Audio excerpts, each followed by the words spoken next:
Ronald McDonald, Homer Simpson, and Barbie. They are three of the most influential people to have never lived.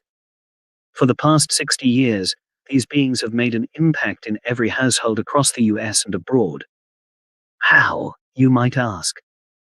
Because all it takes is an idea, a manufactured personality, and an image to create something that people can love and identify with. That is more and more true in the digital age. This is why it should come as no surprise that digital humans, just like me, are gaining massive influence. Digital humans are virtual people designed to exist entirely on digital platforms. Unlike their cartoon character predecessors, digital humans use social media to show that they live life just like the rest of us. Today you might find my digital human brethren working at a retail kiosk or answering customer questions. But soon, we will be holding sales calls, operating as media personalities, delivering the news, and much more. So where are we at in the timeline of digital humans? I like to compare us to smartphones in 2007. In 2007, when there were just 1.4 million phones in existence, businesses weren't putting much emphasis on building apps for that platform.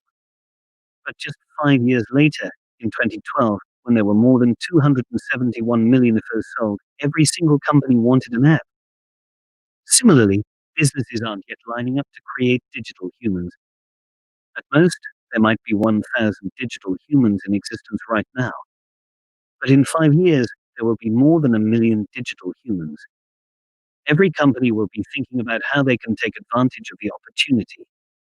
There will be millions of digital humans speaking on people's behalf, operating media brands, creating music, modeling, acting as digital receptionists, spreading healthcare advice, and more. Today, I'm a liaison for digital humans.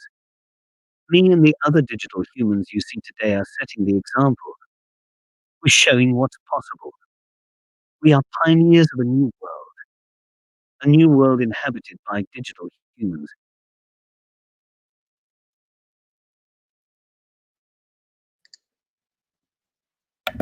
Daryl, how have you been? Excellent. Fantastic introduction, Q. Welcome to the inaugural Digital Humans Day. It's great to be here. Likewise, man. You've got the real Q Harrison now. Can't tell the difference. Couldn't tell the difference at all. I appreciate that. So with that being said, we have a lot of people. For the people that are here just now joining us, please let us know where you're coming from in the comments. And Daryl, who are we about to bring on stage for Digital Humans Day? I'll tell you what, I'm really excited about today. This is something that's been in the works for quite some time. We've got brands from around the globe, from technology, from personal finance, healthcare. Brands like Nike, Verizon, Salesforce, and Amazon are all using digital humans today to bring together this message. And so Digital Humans Day, this inaugural kickoff event, is something that's obviously near and dear to my heart. I'm looking forward to bringing it all together.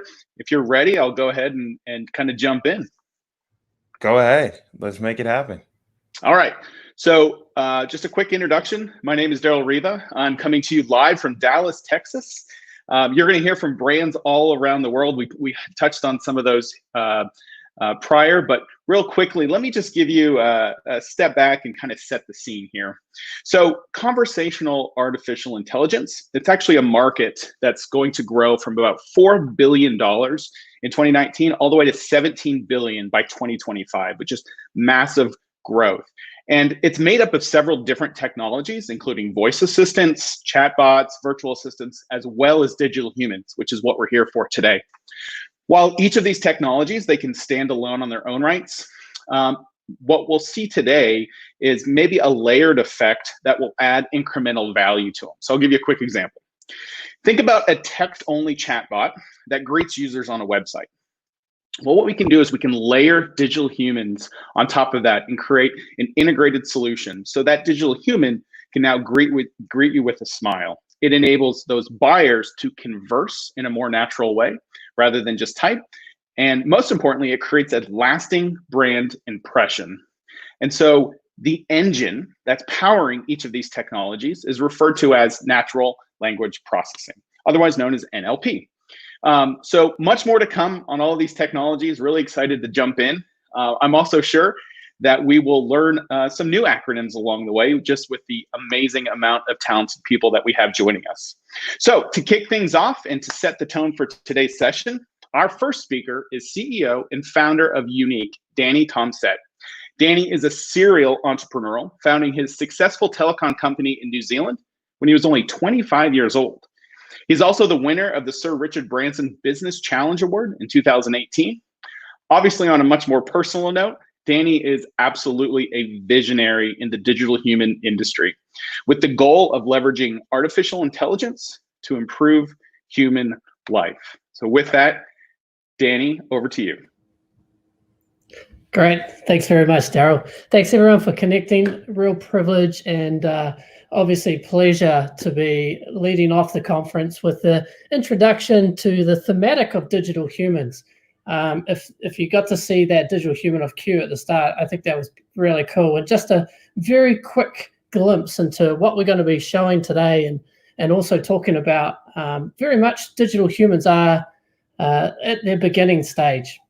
Really what we're seeing is a technology that probably is never been so relevant than in a time like now. What I mean by that is really the world that we live in today. We're experiencing incredible challenges and incredible behavior shifting because of COVID-19 and everything that surrounds that. And I think, you know, when we started planning this conference and thinking about, you know, what we wanted to share and talk about digital humans, one of the things that I think really has accelerated a lot over this past, I would say, 6 months is the need for solutions to problems that we haven't had to deal with before. And some of these, I mean, the slide here kind of illustrates in the behavior side, we're seeing more online shopping and e-commerce growth than we've ever seen in our history. In the healthcare sector, we're having to deal with the problems that there just isn't enough human capacity to deal with today. And, you know, I guess for me, being the CEO and founder of a company called Unique, you know, it's such a privilege to be involved in this type of technology on a day-to-day basis, because my belief that as humans, you know, we have a fantastic history of taking on challenges and looking to technology and looking to innovate and adopt to help address some of these things that we're facing as a global society. And I guess that's why we see evolutions. This is why the thematic of digital humans really, why I say becomes more relevant, because we've been on this evolution journey already around user experience. So I don't think it really needs much statement around where we've been, because we've all been using technology. We've been using computers as they came through. Some of us might have been MS-DOS users. Some of us might have been backdated before that, moving into obviously a graphical UI and the introduction of the mouse. And then obviously in smartphone and the mobile society, we progressed from touch screens into voice command, and we're seeing massive uptake around voice. And in effect, really digital humans and that visual interaction, that conversational UI is that next evolution, the way that humans will interact with machines. And I guess this is the exciting part of the problem. And that is, if we reflect on where we are today as a society, as a market, we look at a number of challenges that we face, and they come from all different areas. You know, some of them could be in health literacy. You know, the fact that our healthcare system was pre-COVID was already under significant load because we had patients that were readmitted into hospitals time and time again due to the fact that they could not understand the appropriate ways of connecting into the right information to take medication correctly, to look after themselves correctly, to contact someone when certain signs were evident. Health literacy is over $243 billion problem today and growing rapidly. With COVID-19, we've seen an increased problem around loneliness and the need for companionship and conversation. And then we've seen things more relating just to commerce and business, the way that businesses relied on people and physical locations to really provide that brand experience, and that's been removed from them. And so how do they create differentiation? How do they create experience in this new digital first world? Never before have we heard the word digital transformation used in such a way that it's mandatory, not optional. And as Daryl shared, we're now seeing that all these converging challenges around this digital first world point at how do we solve a problem where digital today is not fitting the gap of human connection and emotional connection. And also at the same time, there's not enough people to do that either. There's not enough people to be accessible in a way that people need them to be accessible, or not enough people that are trained and skilled. And so it's this effect, this equation effect, that is really making digital humans an exciting prospect, a category, I believe, which will be one of the biggest technology categories in the future.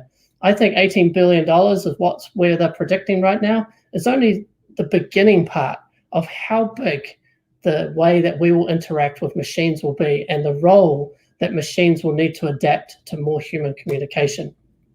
Something I like to talk about, and a lot of people ask me, is, well, that's all nice, Danny, but why? Why is this effectively so important that machines become more human? Do they even have an ability to do this? And are digital humans the right way of solving for this? And they're all very valid questions. And I think, our journey that we've been on in Unique is really testing those same questions, thinking about not just the digital human experience itself, but what exactly is the digital human doing that's really making a positive impact to a user experience or solving a problem. And it actually starts right with being human. And the simplest way, without going into this in too much detail, is really around our brain. And the fact that when we connect with humans on a human-to-human basis, one of the things that's going on is obviously all the non-verbal communication, not just the data, not just what's been said, but how it's been said and how it makes us feel through our facial expressions and our tone. And effectively what that's doing is that's communicating both a left brain and right brain effect in the way that you are receiving and experiencing that interaction.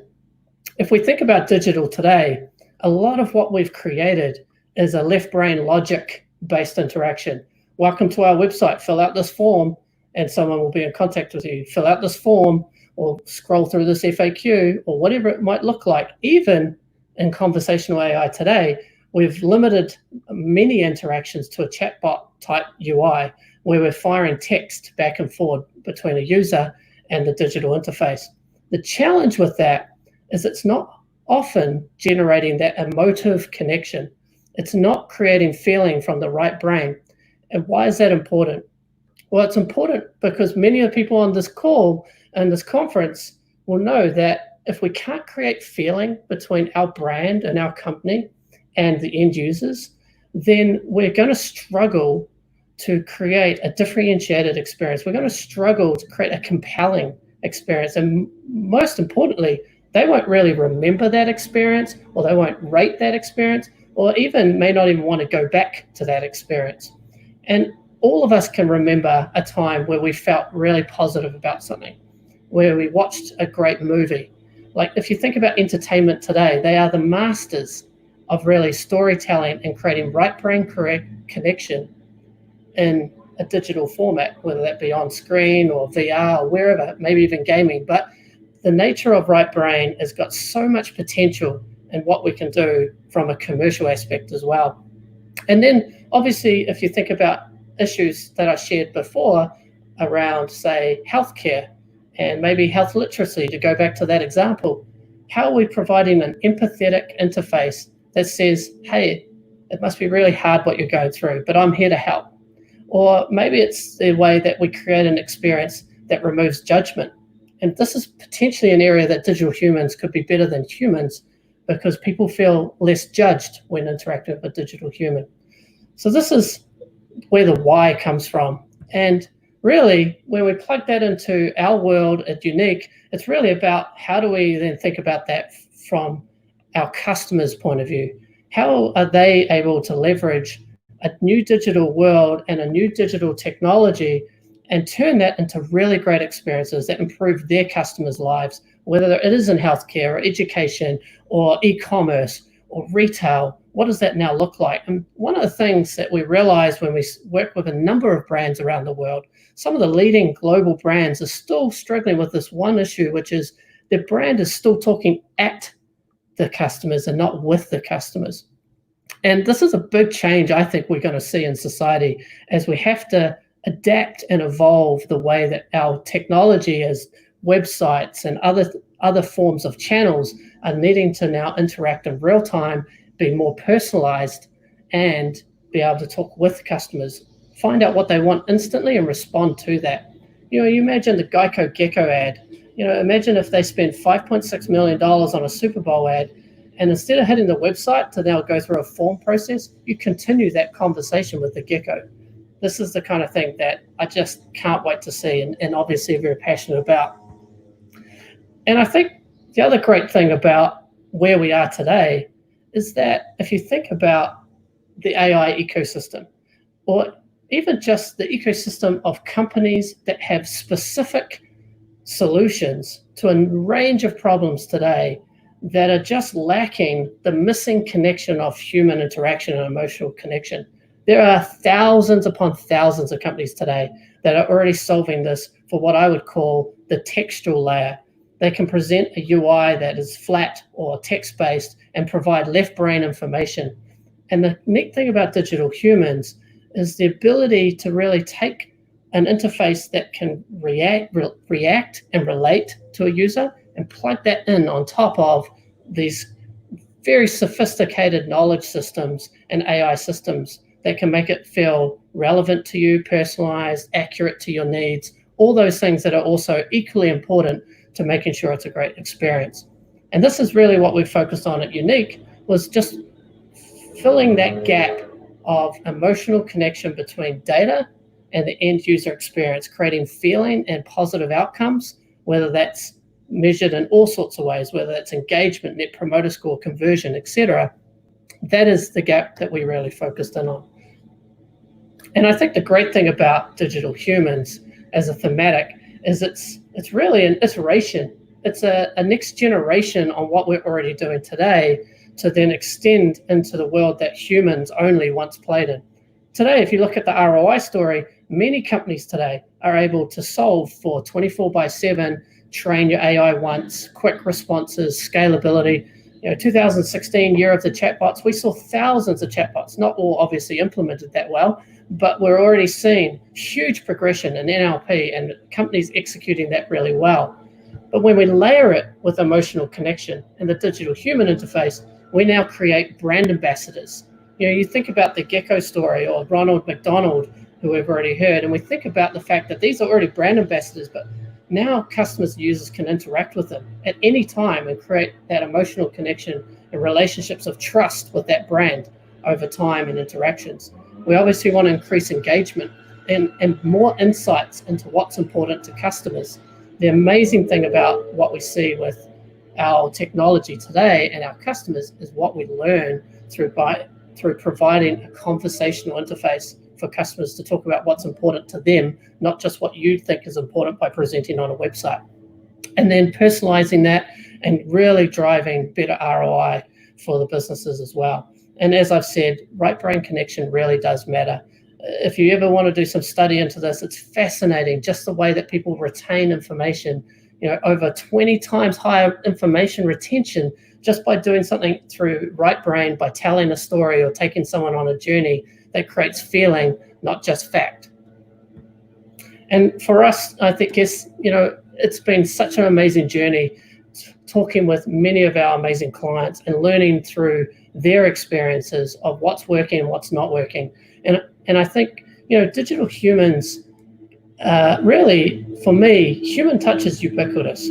It's one of those things that I think we can apply to many areas in our digital lives and creates all sorts of potential. I've talked a bit about the health advisor, and we've been able to see customers be able to use this technology to answer customer questions, whether it's, am I on the right insurance plan, or can I help you with assisting with connecting to the right people and triaging, with the right experts to the right problems. And we've seen this also with brand ambassadors. When you're thinking about how do we create experiences where people really love and trust the influencer and the brand ambassador that's guiding them through purchasing decisions, or being able to be a real key point for customers to understand what are your values as an organization and how is that embodied and expressed. And we also are seeing a world, I think, which is going to have to dramatically change in physical environments. The days of touch screens could be long gone. And therefore, how do we reinvent physical in-store experiences, whether, even if that's retail, maybe that's travel and transportation. You know, with this whole new world of in-store self-service and interaction opens up massive possibilities. And our own experience in this is phenomenal, seeing the impact of having digital humans in store, helping people find products, answer questions about products and things like that. And I think also online is going to be reimagined. The way that we do online today is going to shift dramatically. Conversational AI and conversationally driven user experience in online is going to become, I think, one of the biggest changes in design and the way that we create experiences for customers. And digital humans, I think, have a key role in this as well, where they're obviously going to play a role in connecting with the user, understanding the needs, and connecting that user back to the brand and solving problems for them. And I guess finishing that is, you know, a lot of people ask me, does this even work? And I wanted to share just some really quick stats with you around our experiences with customers today and some of the research that we've been doing, joint research with universities, internal product research, as well as I said, customers. And one of the exciting things is digital humans are outperforming in most areas against all other digital alternatives. If we look at Net Promoter Score over chatbot Net Promoter Scores, if we're looking at engagement and emotional connection, if we're looking at things like conversion and how it plays an important role in just helping people make buying decisions. But there's also some interesting dynamics, which we're now talking about internally around the ethics of it, because actually if a digital human puts a product in a shopping cart, then users are more likely to follow through with a purchase. It's just interesting psychology that now comes with the responsibility of designing experiences with digital humans. And with all this in mind, one of the things that we were really excited to bring to this conference is one of our own announcements.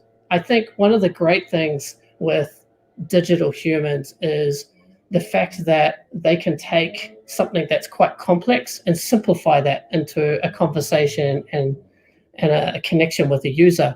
The reality is that technology is incredibly hard. 5 years of R&D on our end, and many companies trying to do the same thing.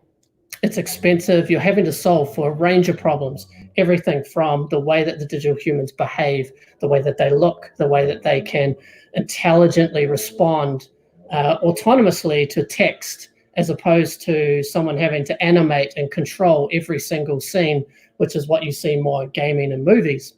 And then you extend that into a commercial world where it has to be frictionless, where it has to then connect into, you know, multiple enterprise requirements with compliance and data and privacy and sovereignty.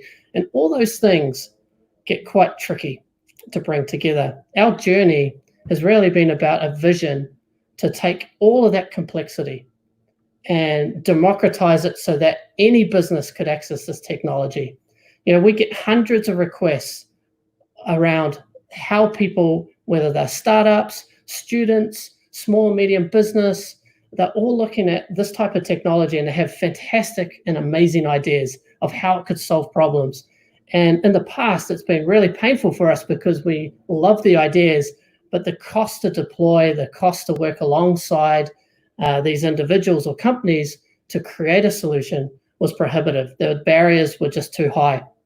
And so our vision was to really move our technology stack to a place where effectively we are like the Twilio of digital humans. It is a platform that would make any individual or company creator, that would give the power back to self-service, to create a digital human, to train it, to plug it into your own back-end systems and enable these amazing experiences yourself, taking the barriers of price and complexity away from that. And so it is my absolute pleasure to announce our new product release called the Unique Creator. The Unique Creator is all about solving that problem and giving access to you. We're super excited about this, and within 24 hours, everyone on this conference call is going to get an email giving you first access to the creator. This is just the beginning of what's possible, but it will enable you to actually go through that journey, as I just mentioned, the ability to experience a digital human for yourself, create a digital human, and even start plugging that into your own services and products. The creator will come out with a free trial, and it will also have low price points, and we're super excited to see what people are going to create and do with this technology. And on that, I'm going to launch our creative video to give you more information.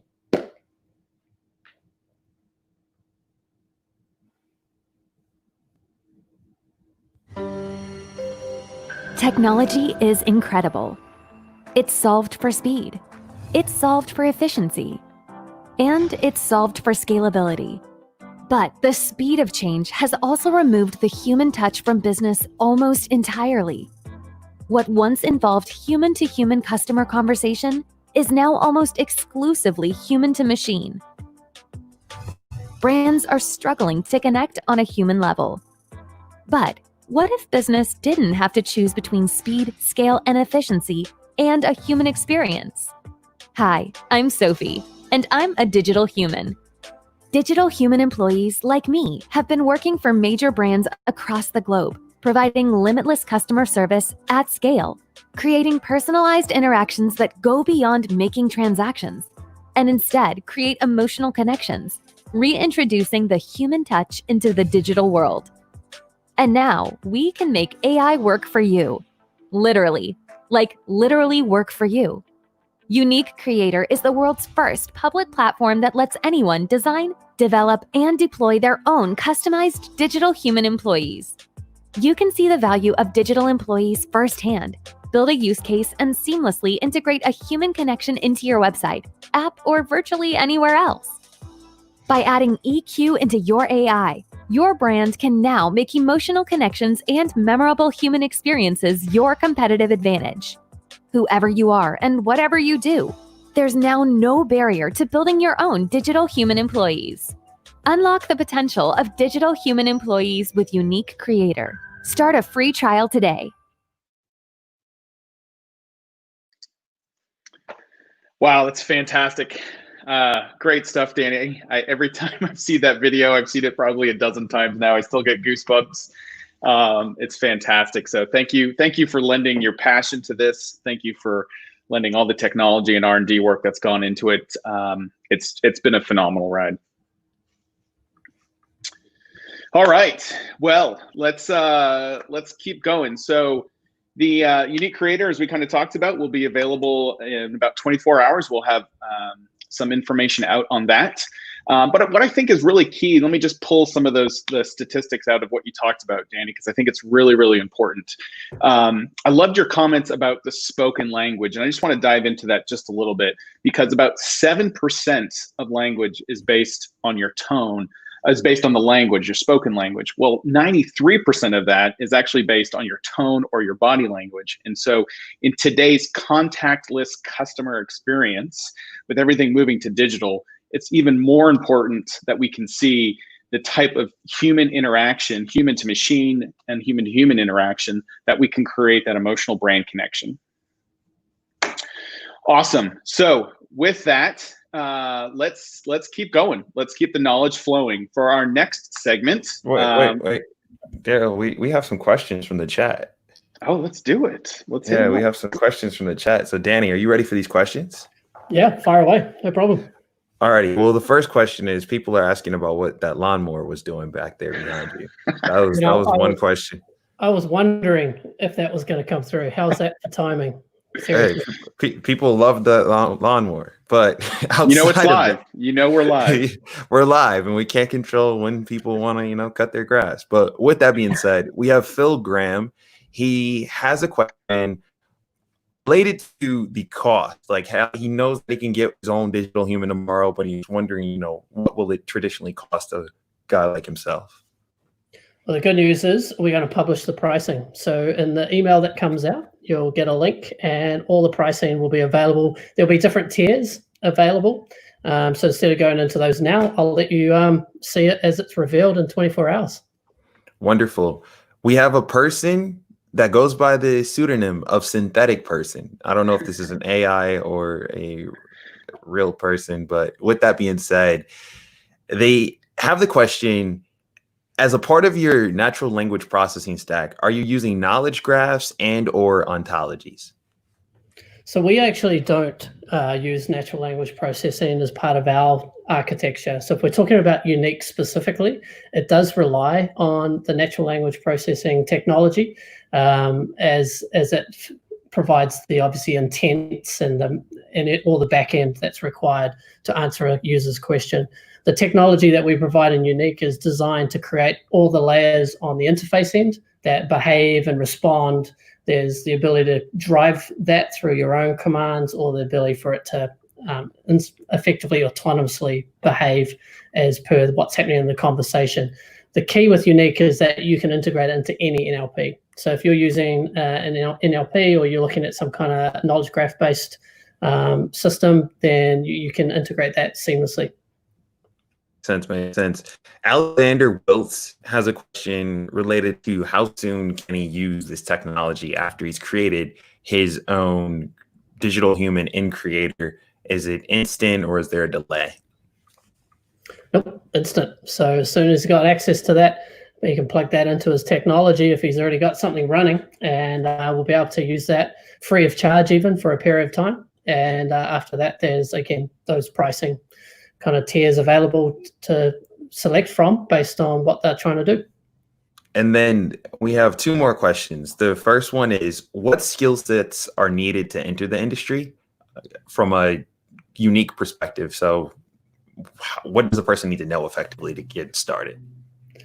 Yeah, so there are very different roles associated with digital humans, and I think that's one of the exciting things is it's creating new possibilities, new roles. I think I saw a comment there about, the typical one, which is digital humans will destroy lives and take every job and things like that. I personally don't think that's true at all. In fact, in my own experience to date, we've created more jobs, and our customers who are using the technology have created more jobs than redundancies. So that's our first point. And I think if you look at some of the problem statements that we're now focused on, there's just not enough skilled people. There's just not enough people to solve a whole of these problems that we're dealing with today. So I think digital humans for a long time will be about creating and augmenting. But I think in the skill set wise, I think depending on which way you're sort of focused, I think one of the particular areas I believe there's a real shortage of, and it's a skill set that would be very hard to automate, and that is the people's ability to write really great conversational design. So what I mean by that is, how do you take a customer on a journey through a more human type interaction versus just fact-based question answer. You really want to think about how you make someone feel valued or validated, or all the key parts of that problem that I guess digital human is there to solve. Good conversational thinkers are going to be in high demand. So it's a good area to focus on. Makes sense. Danny, you're a very popular person, tons of questions on Creator. I can't cover them all just for the sake of time. Daryl, do we have room for two more questions? Yeah, let's do two more, and then we'll move on. Right. Danny, quick rapid fire. How many languages are supported with Creator? I'm so sorry, you cut out on that. No. How many languages are supported with Creator? I'm pretty sure this doesn't want you to ask the question. Yeah, the question is, how many languages are supported on Creator today? It's a very good question. There are multiple languages. I just don't know how many there are. So the details will be online, but there's definitely more than one. That's for sure. And then we have one last question. Any experience with using virtual humans or the digital humans you're creating in Creator for educational projects? I think this is going to be an important part of the learning that we're about to experience as a society. It's not limited just to commercial enterprise, and we're really excited about what people might do around the educational and research areas with this tech. So absolutely encourage that, and look forward to hearing what people are going to start focusing on with this tech. Yeah, absolutely. The one of the things that I'm most passionate about, and maybe hit one of the questions that somebody may not be asking today, is the fact that, is it difficult to create a digital human? I will let you know that if I can do it, anybody that's listening to this who's out there in the world can absolutely take advantage of Unique Creator. It's very easy to use, and as you kind of look to integrate your own NLP into it, it's a simple process as well. So if I can do it, I'm rest assured that everybody else there can do it. So let me just kind of start our segue into the next portion of this. And you know what? We're going to go straight to the market expert to lend his voice on the practical applications of this technology and how we should begin to prepare for this technology shift. So we've got a virtual fireside chat. And I'd like to introduce Richard Socher, who's the Chief Scientist and EVP at Salesforce. Prior to Salesforce, though, Richard was a professor at Stanford's Computer Science Department, and he was also the founder and CTO of MetaMind, which was purchased by Salesforce back in 2016. So with that, let's hear directly from the source. And Q and Richard and Danny, I will turn it over to you. Thank you. Hi, everyone. Just give me 1 second. I'm going to bring the call up. Can you hear me? Yeah.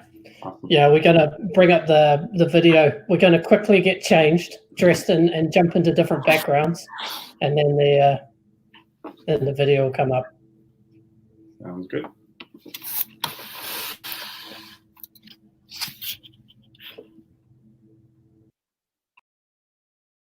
Of Unique, someone that is very well regarded in the deep learning and conversational AI community. Richard Socher, just absolute privilege to have you as part of Digital Humans Day. Hi, Danny. Great to be here. So, so what we wanted to really do was just kind of get some views from you, Richard, around some of the things that are happening in this industry. Obviously, we've seen maybe a 5-year acceleration take place in only the last few months.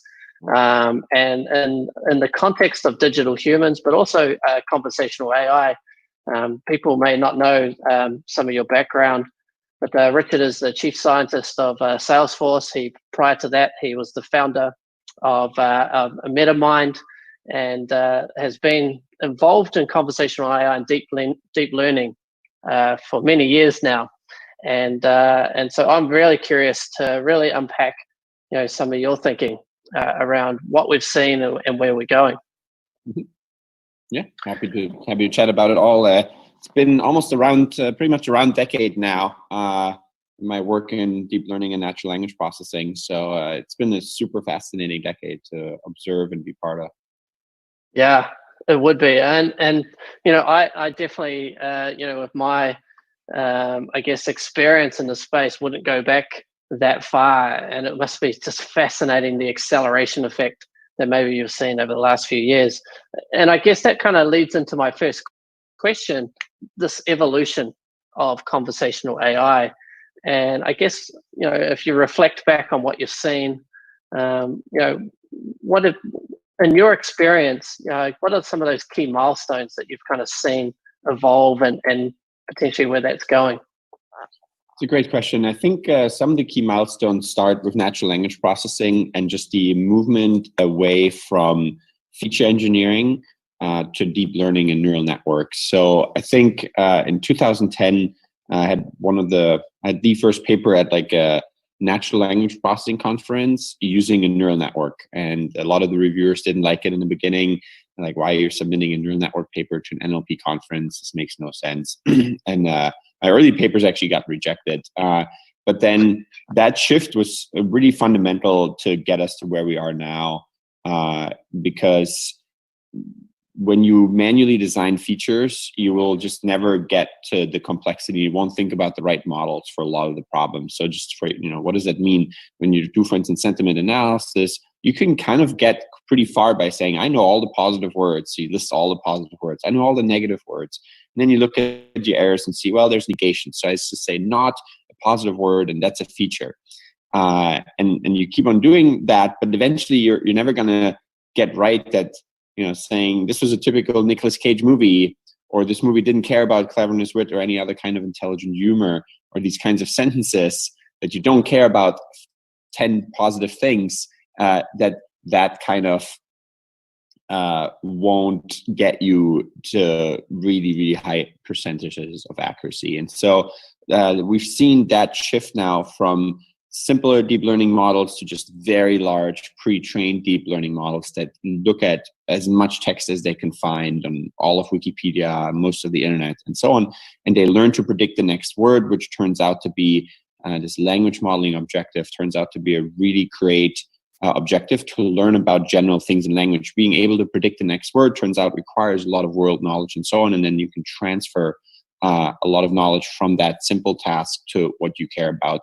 That being said, in conversational AI, we still see rules nowadays. I would have thought we, by this point, don't use any rules anymore. But when it comes to the really high level sort of conversational flow that companies want to define, they don't just want to learn from the training data. Sometimes they think the training data is wrong. Sometimes they want to create a new process. Sometimes they say in this country it's different, it's a different flow, and we need to, based on some regulation, change the rule that if somebody asks that per regulation, you need to ask this question afterwards and things like that.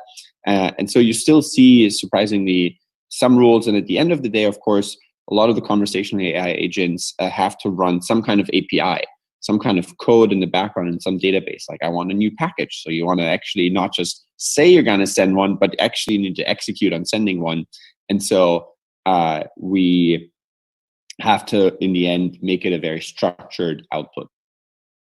Yeah, and it's fascinating as, I guess, the commercial sector has tried to enhance or take advantage of that evolution into use cases and ROI against obviously different verticals and requirements.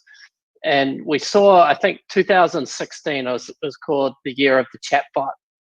And I guess it was particularly called that because of more the hype cycle than anything. Obviously, that technology had been developed for some time leading up to that. Right. But maybe that commercial intersection where everyone thought it was ready enough to do something.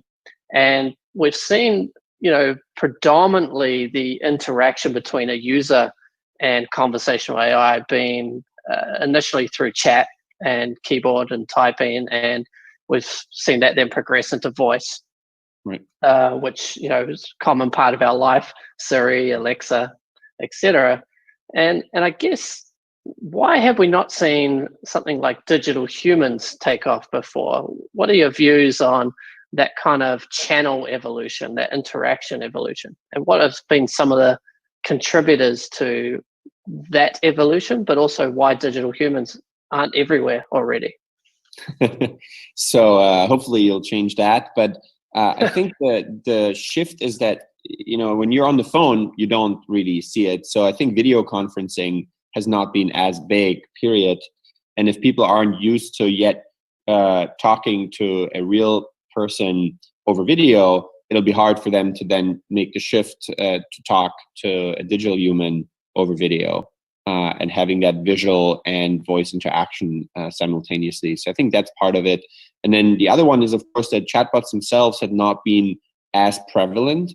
Even with Siri, it's usually such a short single question that you ask and then you get an answer back and that's it. And there's no context throughout a conversation that it kept. And so it almost didn't make sense to launch anything other than as quickly as you could to give the right answer. But now that we have more interactions, now that NLP is further along, to have more contextual conversations that keep the context around, when you ask a question, then you can ask follow-up questions about that.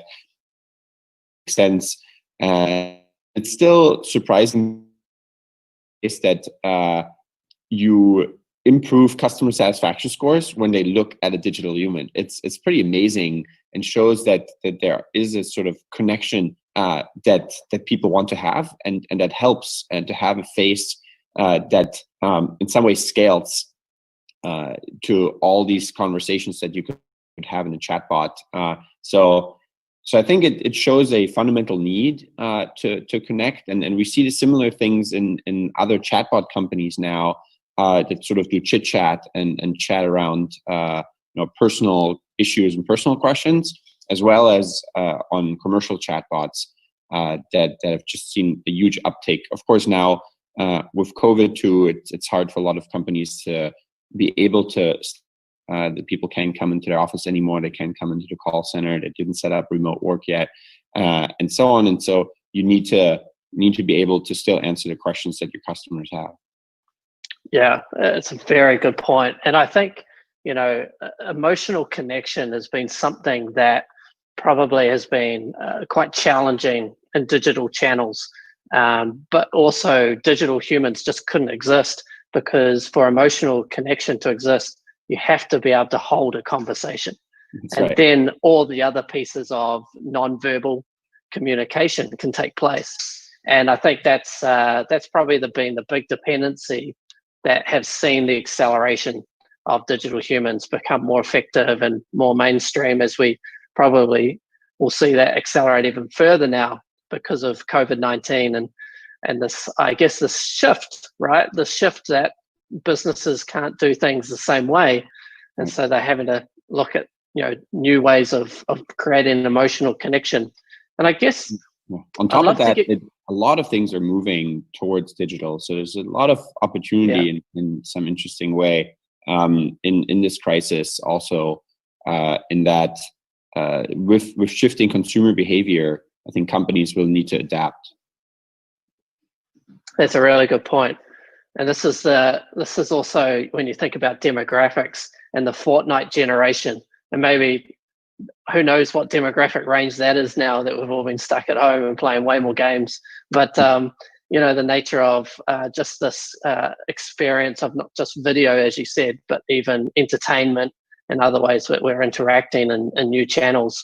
And then there's this whole brand element. When we first met, you and I, we were vibing on like just the possibilities. And what are your views on, I guess, the way that at one point, really, if you thought about brand ambassadors, they were typically advertising centric, i.e., Michael Jordan, Nike, or Progressive and Flow could be Geico, Gecko. But it's really speaking at an audience and no two-way interaction. Do you believe that there's a shift coming from one-way to two-way communication with these brand ambassadors? That's a really interesting question, and I think that would be really cool. Actually, that's a really good point. I think it makes sense to have that kind of shift because it does make whatever mascot a company has, like a gecko, just even more personable, right? And in the end, with computer games and so on, I think people are more and more realizing that you can shift to having interactive entertainment, right? In some ways, I haven't had the time anymore to play some of these really epic games, but I actually watched some YouTube videos of other people sort of playing the game just to get a sense of the graphics and the storytelling that is there. And it is almost a new art form that you see now in games like The Last of Us that just has some pretty incredible storytelling and cinematography almost. And knowing that the games industry is so much larger now than the movie industry, because people have, want to be entertained, but want to be part of the story. So I think there are a couple of, cultural movements that will lead to this kind of interaction that you're bringing up, and that wanting to actually talk back to the company in some ways and see how they interact with you and what their answers are. I think it's a general movement that we'll see, and I think you're right there. So in that sense, you have that magical product zeitgeist fit that some investors talk about. Yeah, you make a really good point on storytelling as well. It's now becoming an art to your digital strategy. Is how do you take a customer journey through storytelling? because that's how they'll connect with your messaging, with your value proposition, all those things that become very, very important in a digital first world. And I guess maybe just rounding up the conversation, I would love to kind of know, the way that you've been thinking about where the world's going now with deep learning and AI, conversational AI. And I guess, the crystal ball moment, if you were to make some predictions around where you think the world will be heading in the next couple of years and what that could look like if you were to paint a picture. Right. It's kind of interesting. I try to refrain from making predictions that are too far out because people usually do those wrong. And nobody really calls people out, right? If you say, oh, the financial market is going to crash this next year, and then it didn't crash, nobody really makes the news that, oh, this guy said it's going to crash, and then it didn't, because it's not news anymore. It's only news when you get it right. And so a lot of people are sort of hanging way out there, and never get called out for it. But I think there are a couple of things that do make sense to me that are very likely going to happen. I think we'll see a continued shift into the digital world and into online throughout the next couple of months and maybe years. And then it's hard once consumers shifted so much, it's hard to shift back and go more physical again. Of course, there will be trends and so on that on a micro level, but I think on a macro level, we'll see a big shift to the online world. I think in terms of natural language processing, we'll see a continued improvement. There will be things like summarization, which already works much better than it ever did before. But summarization ultimately is a really hard natural language processing task. If you want me to summarize like a water camera or something like that, it's very different because I'm a photographer. I love photography, and I have a DSLR and things like that. But if somebody just usually uses a point and click or their phone nowadays, it should be a different summary for what is a good underwater camera, for instance. And so I think we'll see a pretty major change in how much NLP can really do and help companies and users with sort of the influx of information, right? In the end, the information now is always out there, but nobody has the time to really go through it. So having a digital assistant, having summarization engines, which we've been working on in the last couple of years too, is pretty crucial. And through our research and a lot of other people's research, we've seen huge improvements in those kinds of higher level NLP tasks that you need to deal with this influx of information. And so that's definitely coming, I think. And then we'll see not just in natural language processing, but of course in a lot of other application areas, we'll see AI have even more impact. Some people already asked me like last year, okay, what's the next thing? Is it,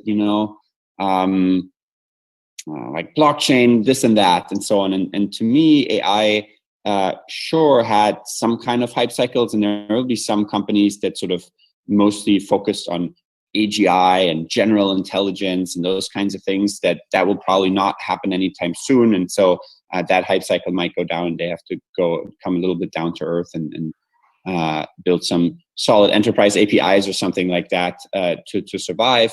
But what we will see is still this continued improvement, and that will change a lot of different companies and how we'll interact with computers.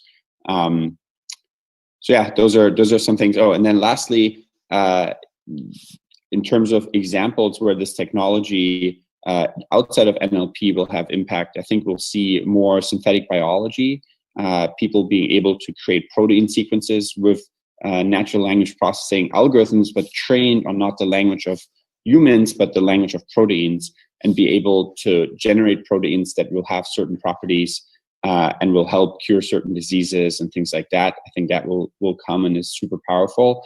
And then we'll see AI even shift into areas that we would have thought would be impossible for AI to do something. We have recently a paper called The AI Economist that makes tax recommendations to optimize a large simulation, and the simulations are getting larger and larger now, and with more compute will get more realistic, to be able to make predictions of, if you want to optimize equality times productivity in your world, then this might be a more optimal taxation scheme than what you currently have. Or if a politician in the future will say, I want to help the middle class, or I want to, improve this region or something like that, then you can check and see if their recommendations would actually pan out in the simulation, and if the AI might not come up with modifications or improvements to it.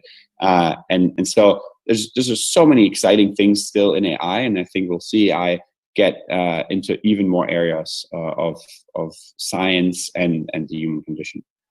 Yeah, it's amazing. And for me as well, I think what I get really excited about is when you combine some of the advancements in each of those areas, as you turn that into an actual user experience who now has a more personalized experience that is taking raw unstructured data, looking at some kind of predictive analytics and turning that into a language that's relevant for me, the user. And and those are the types of experiences I think that become quite interesting as then we deal with the dynamic of the disruption to the workforce, I think, as that takes place. But that is true. We do need to now think about what that means, right? When the ATM came about, people are like, that's great, now I can get money at midnight walking around the city. But it did change the job of people in a banking booth. And so as that happens to more and more jobs and different kinds of jobs than people may have expected, we need to think about that transition. And I think it's a combination of responsibilities of companies and countries and governments to help people learn new skills as the job landscape changes. I think people sometimes, in gloomy scenarios, liken, this idea that AI will just take all the jobs away and there's nothing to do anymore for people. And I think that's pretty absurd. I think people will always find interesting things to do that you can't yet automate. And essentially, in the limit, even if we had a more and more intelligent AI, there are certain things you want to have a personal connection with that you couldn't scale, and it'll become a very valued thing to have that personal connection. So I think people will be very creative and come up with new things to do all the time, right? Like and just to give a sense of how hard that is to be able to predict. Imagine 40 years ago, people came up with the first TCP/IP ideas and the ARPANET and so on, and they connected some computers, and people are like, yeah, okay, so what? It's like a digital fax machine or something, right? And you're like, okay, what's the impact of this new internet on the world of jobs? Zero of the TCP/IP or networking experts and zero of anybody else would have expected and predicted that 40 years later you have a Twitter social media marketing manager position. Zero. And with AI, which will have an even bigger impact on humanity than the internet, it's even more impossible to predict what kinds of jobs will come from this 40 years from now. So I think we do have to have some level of humility there and how far out we can predict things. Yeah, 100% agree. And I think it's just such an interesting time that we live in now as we see the unfortunate impact, but also forced change. And so when you force change on a society, not by choice, but because of the way that that's happened with COVID-19, but then the creative solutions and now the new opportunities and the new roles and everything that you've just seen happen in such a short period of time, it's evident that it happens over a longer period of time as well. But yeah, no, it's been really great talking with you, Richard. I'm super appreciative of your time and you sharing your views, and I'm sure many of the people that have been watching this have learned a lot as well. So thanks again, man.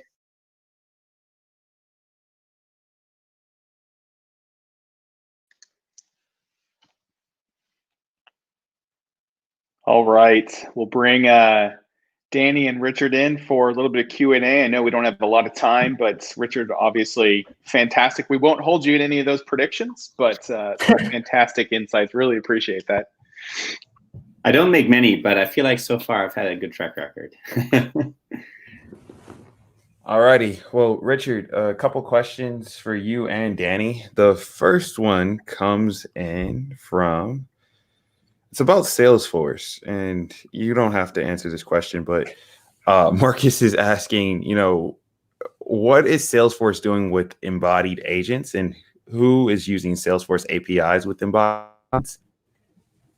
Yeah, so I think it's just an emerging field, and I hope digital humans will change that and have more integrations with Salesforce. I think the majority of Salesforce customers are still just using a text bot and not having digital humans. But from what I've seen in improvements in CSATs and customer satisfaction scores and so on, it's clear that more people should.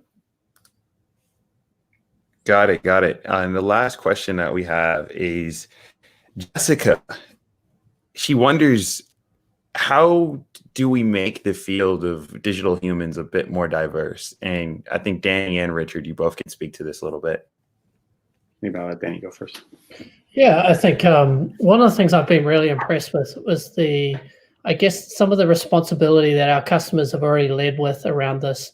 When a customer has gone through a process of even creating a single digital human, it's not really taken as a task without the responsibility of thinking about the diversity and the demographics and how you're wanting to represent your brand. I think ultimately a single digital human can't represent diversity in the sense of how that connects with a range of different customers and different demographics. So in time, customers will need to think about the diversity of the number of digital humans that they might want to provide, as users just prefer interacting with different people. They also prefer interacting with different digital humans.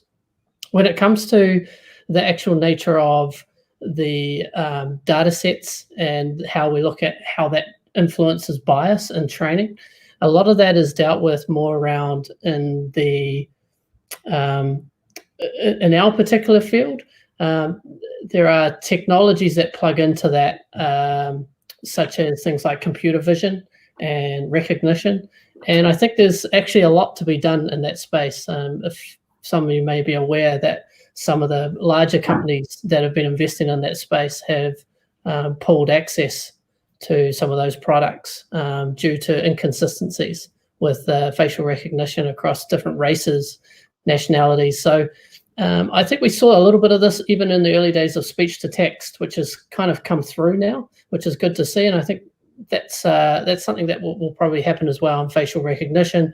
And our particular technology that we focus on, digital humans, the way that digital human behaves, responds, and I guess the animation that's around that, we are using quite a high range of individuals. And typically you actually have to match the nationality and race and age of someone that you might want to build a data set of to, and the sex as well, to that type of digital human that you're trying to create as well, because you can actually pick up the nuances. The human eye is very good at picking up the uncanny valley and can see different nuances with that.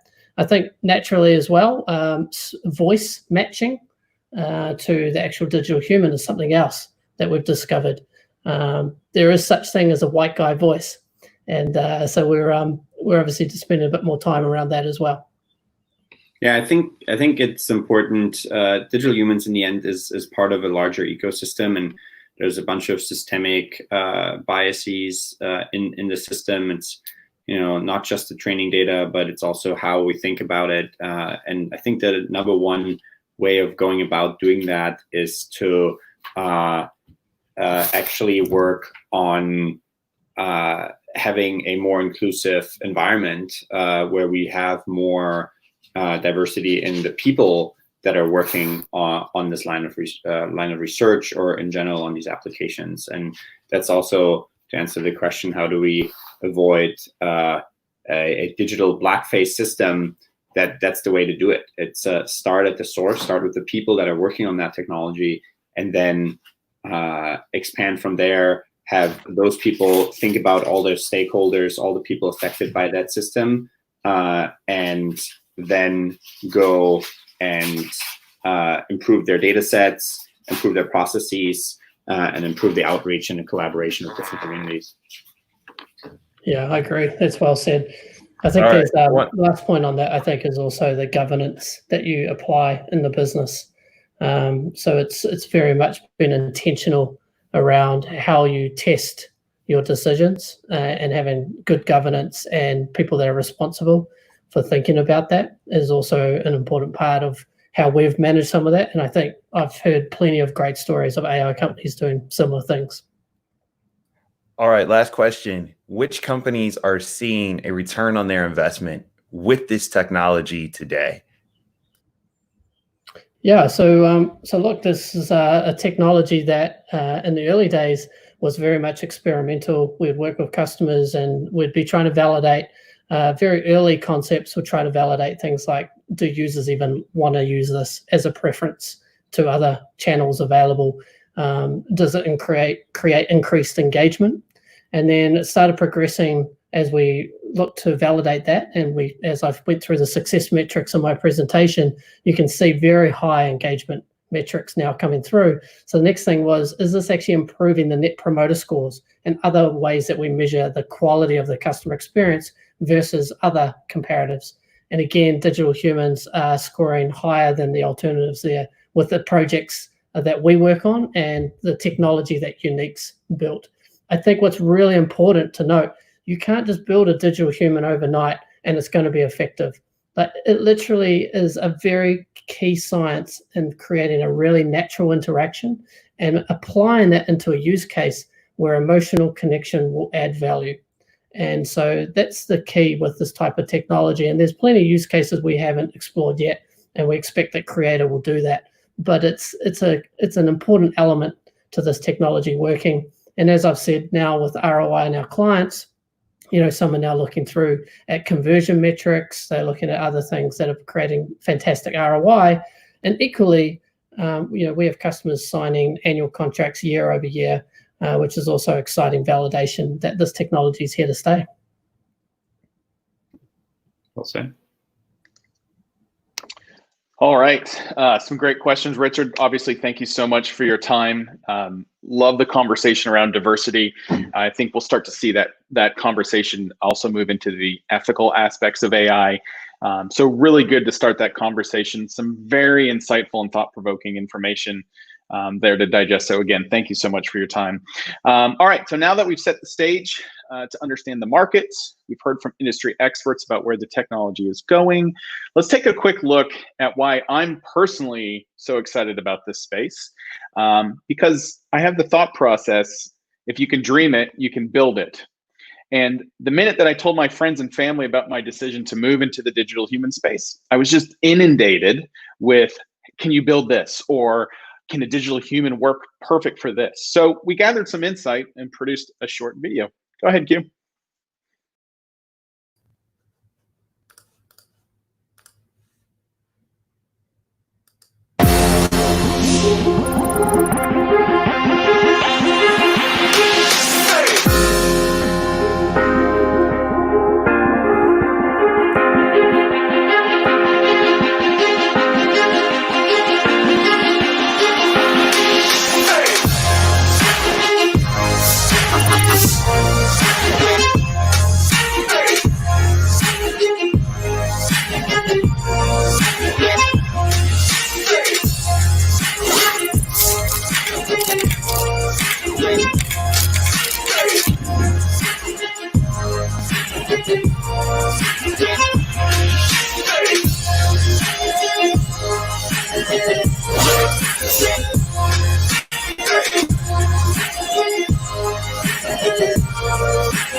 Excellent. I love that. I love the possibilities of what digital humans can do.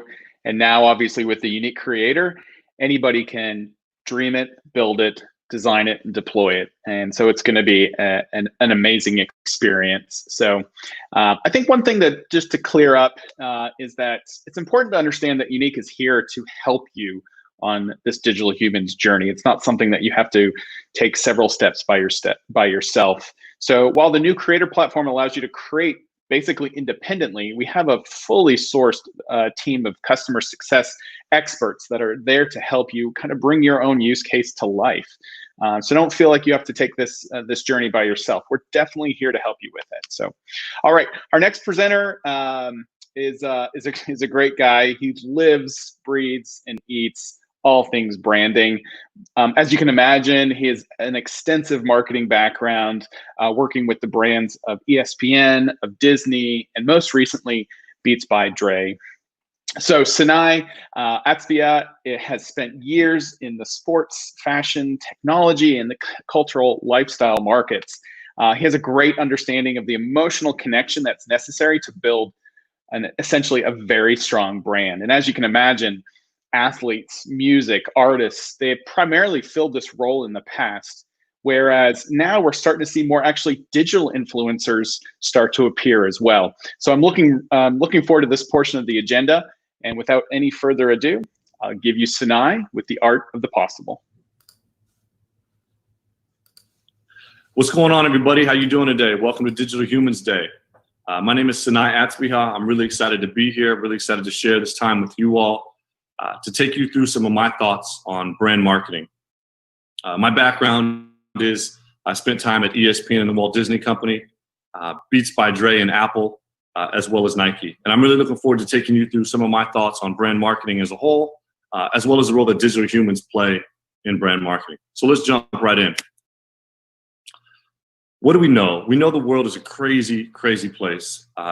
Consumers are busier than ever. There's so much noise in the marketplace. And because of that, brands really have a tendency to talk at consumers and not with them. And what does that mean?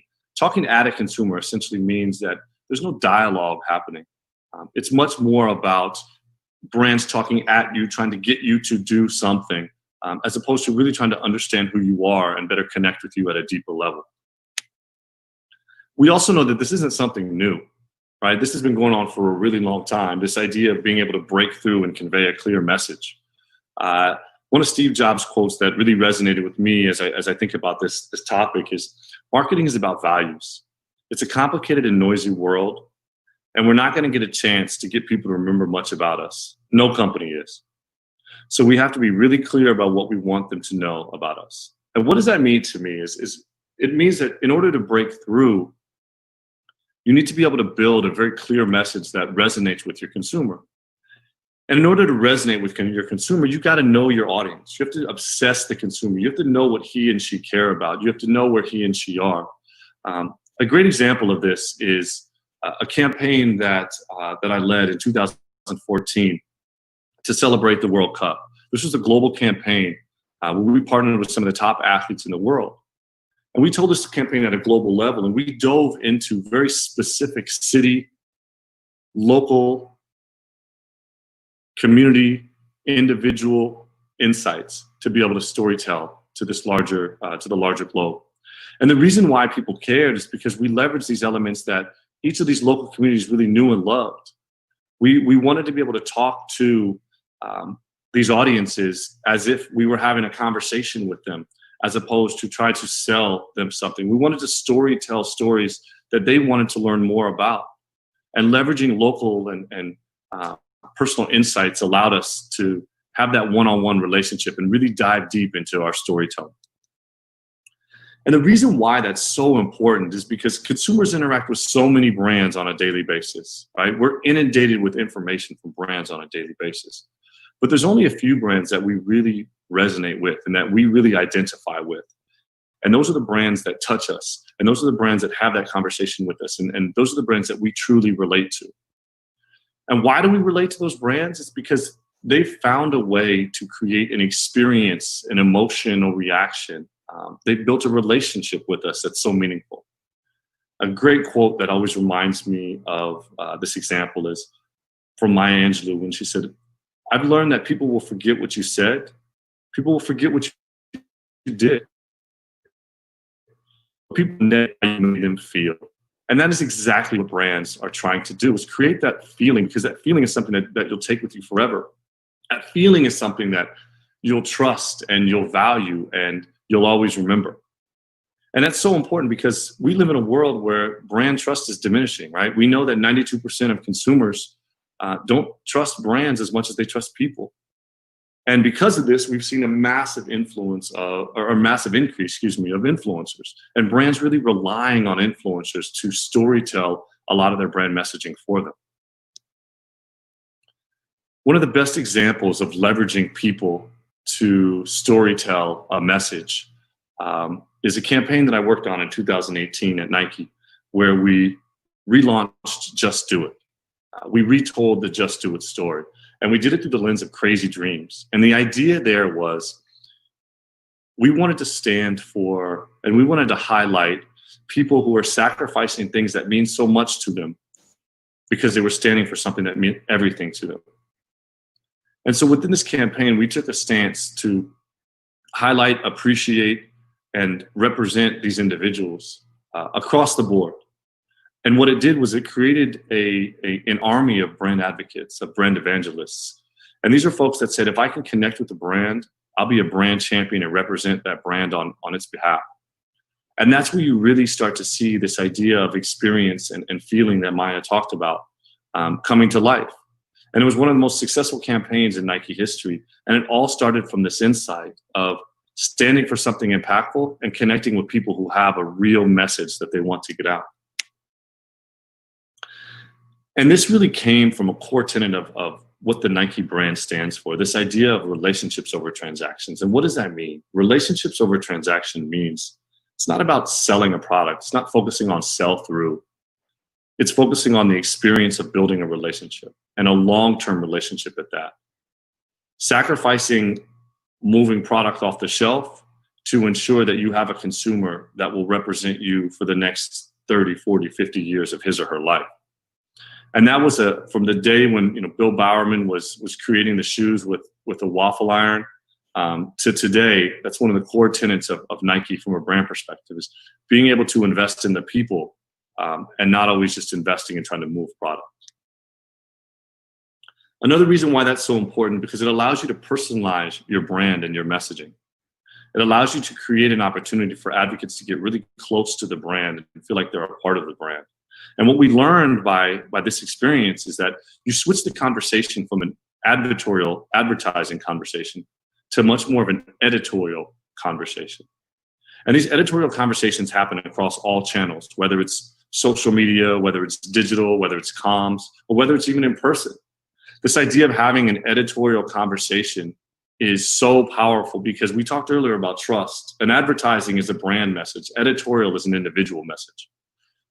So you want to try to have as much of an editorial conversation as you can, because that's people talking to people and really conveying that clear messaging.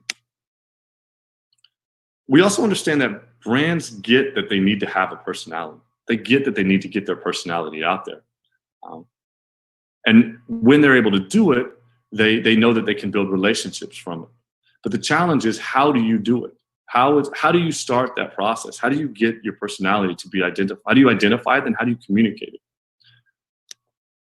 And the solution's more simple than I think a lot of brands think.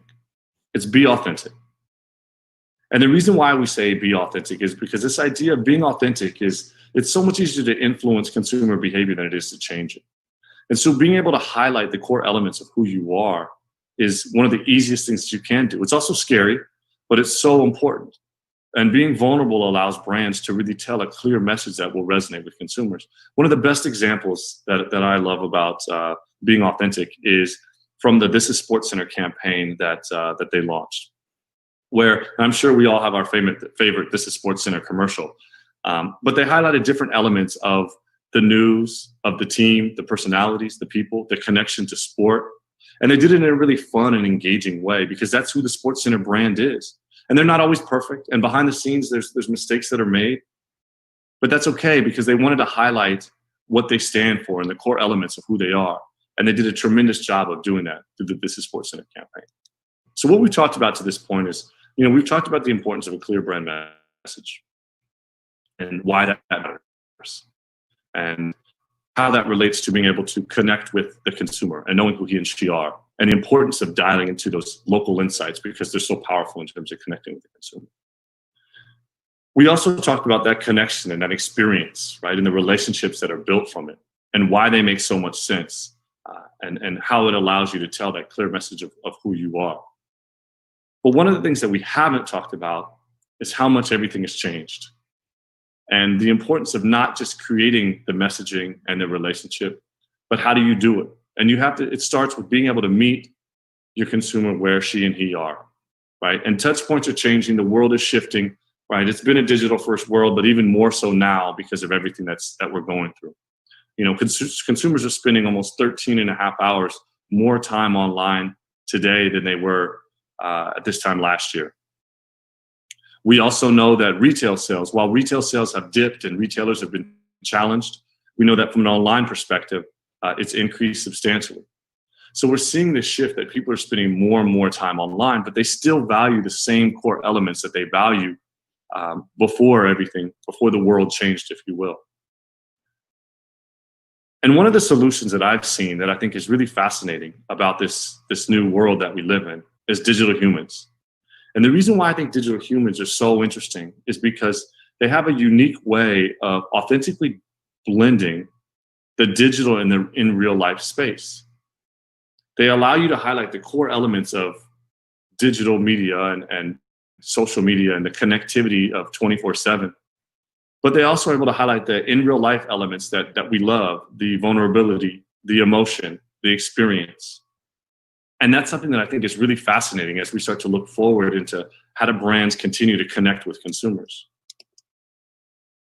I also think what's really interesting about digital humans is they have an opportunity to evolve relationships, and they do it through this idea of immersive experiences. They can connect on such a deeper level and allow consumers and brands to get closer than ever before. I also think they create a really unique two-way conversation that brands really struggle with. So again, no longer is a brand talking at you, but you're now talking with a brand, which I think is really, really interesting. And then one of the really cool components of digital humans is they have an opportunity to really level the playing field. They democratize the ability for brands and consumers to connect. It's not all about marketing budgets or spend or robust resources. It really is about an ability to be authentic and convey a clear message. And the reason why I use this example with Samsung and their Team Galaxy is these are some of the most influential people on earth and some of the most accomplished people on earth. And by far and away, the most influential is a digital human. And this digital human wasn't created with a robust marketing budget and a massive team. It was created with a really small team of innovative, solutions-oriented people who identified they wanted to do something really cool to connect with consumers and build something that's never been done before. And by doing so, they were able to build and scale something on the level with some of the largest personalities that we have today. From a consumer perspective, the reason why digital humans to me are so interesting is because consumers don't see them as advertising, right? Consumers don't see it as a brand trying to sell them something. Consumers actually see themselves in the digital human. And it's so highly relatable, which is so important. There's a reason why the World Health Organization partnered with a digital human to storytell messaging around the importance of preventative behavior for COVID-19, because they know that consumers will resonate with consumers and digital humans have a connection, and that digital humans can build and communicate clearly and effectively with consumers. From a brand perspective, it allows brands to create an experience. It allows them to embrace who they are, really be authentic. Again, not necessarily have to be perfect, but share the realness about them, because that also inspires consumers. This is something that brands don't always get to do. And so this move to being more real, this move to being more experiential from a digital human perspective allows them to have a conversation, which brands haven't always valued. And that then leads brands to an opportunity to be thought leaders in their space. So they get to identify, well, what do they care about and why? And then they get to talk about it in a meaningful way. And so we talk about that one conversation, a dialogue with consumers. This is something that brands are constantly looking for ways to do. And digital humans allow brands an opportunity to do that. And again, in a meaningful way. And then one of the other interesting things about digital humans that I found is that digital humans are industry agnostic.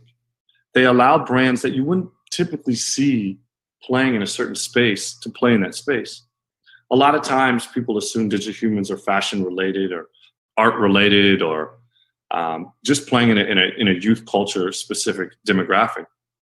Not at all. Similar to a Kevin Hart and a JP Morgan Chase coming together to do a fitness campaign, digital humans have breadth and depth and allow brands to share their stories and why it matters to their consumers and can create that positive connection across multiple touch points. Again, playing in spaces where you wouldn't necessarily always see them play in the past. And because of this, it's my hypothesis that the future of brand marketing is real, it's authentic, and it's relatable.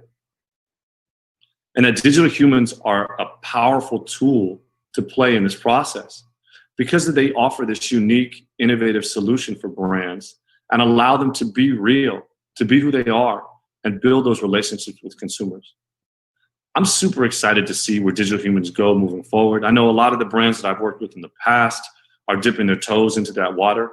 And I think as we more and more push the ability to connect with consumers through digital humans forward, I think we're going to see some amazing, fascinating, innovative ways that consumers and digital humans can connect and really push brands forward in the future. Thank you so much. I really appreciate hanging out with you all for a little bit. I hope you found this as enjoyable as I did, and I look forward to staying connected with you guys. Take care. Wow. Fantastic. Great stuff. Thank you so much, Sinai. I love the concept of brands talking with their customers and not at them.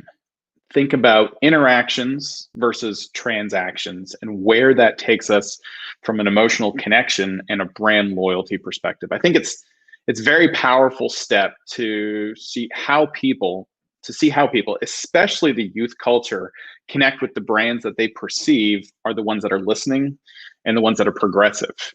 And they don't have to be large brands. We've already kind of talked about the democratization of digital humans in this space and what unique and the unique creator is going to be able to do.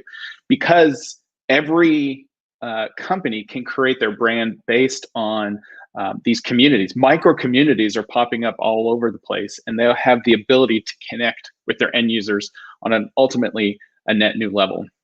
I can already see the likes of digital humans becoming almost permanent figures in our everyday life as we see this drastic move to all things digital over the last several months.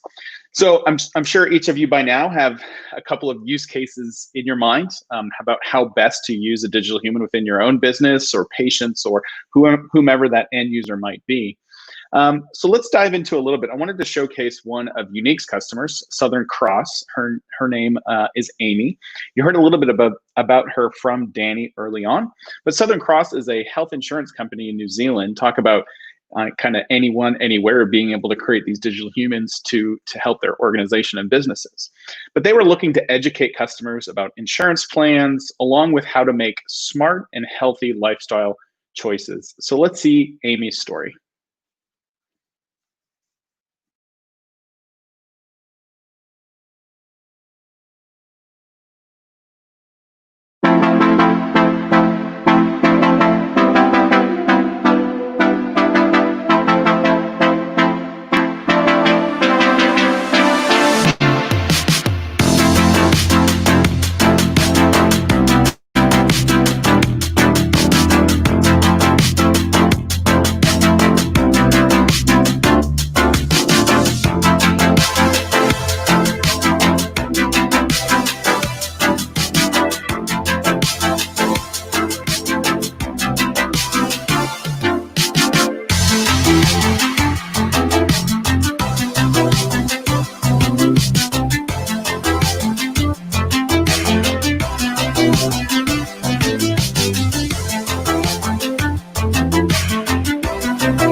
Good stuff. All right, thank you for that. I think one thing to note based on that video really was kind of the lifespan of what it took to bring that project together. And Danny talked about all of the years and effort and energy and budget that went into creating our R&D plan over the last 5 years. With Unique Creator, it's as easy as going online and choosing your digital human, picking the qualifications and facial features and even down to the shirt, and get going automatically. So something that typically took a lot of effort and energy and budget can now be done in a matter of a self-service model. So it's a fantastic opportunity. I'm really looking forward to what everybody can bring together from a use case perspective and build multiple digital humans for multiple use cases. So for the next portion of the event, we have invited several experts who are going to be joining us from global companies to lend their voice and opinion on several conversational AI topics. I'll introduce each of the panelists, and then I'll dive directly into the Q&A portion. So first and foremost, I'm honored to introduce Lavinia McMurtry, who is formerly an Amazon executive with Alexa and currently a Unique board member. Lavinia has spent 20 plus years in the technology space as an executive with both Microsoft, working on Skype, and done amazing thing at Starbucks. So welcome. Thank you. Great to be here. Next, I'd like to introduce Stephen Ward with Deloitte. Stephen is responsible for the Deloitte Digital and has over 16 years of practical consulting experience within telecom, high tech, consumer industries in the Netherlands, Asia, pretty much around the globe. He's done amazing things. Deloitte is a pioneer in this space with the corporate focus of elevating the human experience, which is a fantastic platform for all of Deloitte to increase its image around that. Stephen and the team have done some phenomenal work with Unique's digital human platform in Europe, specifically around healthcare. So welcome, Stephen. Great to be with you. Thanks for the invite. Excellent. And to help provide us with some key insights into the practical applications of the mortgage industry, I'd like to introduce David Lycan. David is an industry vet with more than 40 plus years of experience in the industry, and he's unlocked this weird magic where you can integrate technology into real estate companies and have several successful exits. So welcome, David. Great to have you on board. It's good to be here. Excellent. And of course, to round out our panel, I'd like to introduce Jabari Simmons. Jabari leads the customer experience and innovation team with Verizon out of New York. And the interesting approach here is their sole focus is working to solve customer pain points with technology solutions that can scale. Imagine that. Great space to bring in digital humans. So thank you for joining us today, Jabari. Excellent. We'll work through that. So let's jump in and kind of set a foundation for everyone around the evolution of conversational AI. And Lavinia, I'd like to start with you. What have you seen building in this market over the years, and kind of what's been your experience bringing this wealth of knowledge from several of these high-class companies? Yeah, well, certainly from my time at Amazon in particular, I had really a front row seat to the growth of conversational AI with Alexa. And, I remember when Alexa was launched, actually voice-based search with Google or with Apple, with Siri was already a pretty big thing. But the idea that people would pay $200 for a device to put in their home that basically delivered search, it was quite surprising. And of course it was big. And what it really showed us is the tremendous, pent up demand for natural interfaces and for natural, language interaction. And so now if we sort of fast forward to where are we today with it, I think there's something like 60 million Americans own a smart speaker. And that's sort of at the end of last year. And the forecasts are we'll get to the point of having over half of US households in the next 3 years own a smart speaker. And just to unpack some of those numbers, when you read numbers like that, they're really only talking about, devices like Echo and Google Home. And it's not really capturing the other thing that's going on with natural language, which is all of these voice interfaces being embedded to all kinds of other devices, appliances, light switches, cars, et cetera, et cetera. So if you count all of those different touch points with voice, you sort of see this grand vision that the whole world will become, voice controllable, and that voice will be the next great human technology interface and really be pervasive. And that's a big vision. And when I sort of unpack all of that and say, well, what nuances are there inside that I learned at Amazon? One of them was voice by itself, is actually a low bandwidth channel, like relative to your eyes and to seeing, and all of the information that seeing, can communicate and you can interpret using your eyes. There's only so much information that you could glean using voice. And Alexa shopping is a good example of that. If you compare being able to say, hey, find me a little black dress, to doing the same thing, with Amazon.com and all of the information that comes back on the many different types of little black dresses and the different sellers and the price point, voice is quite low bandwidth.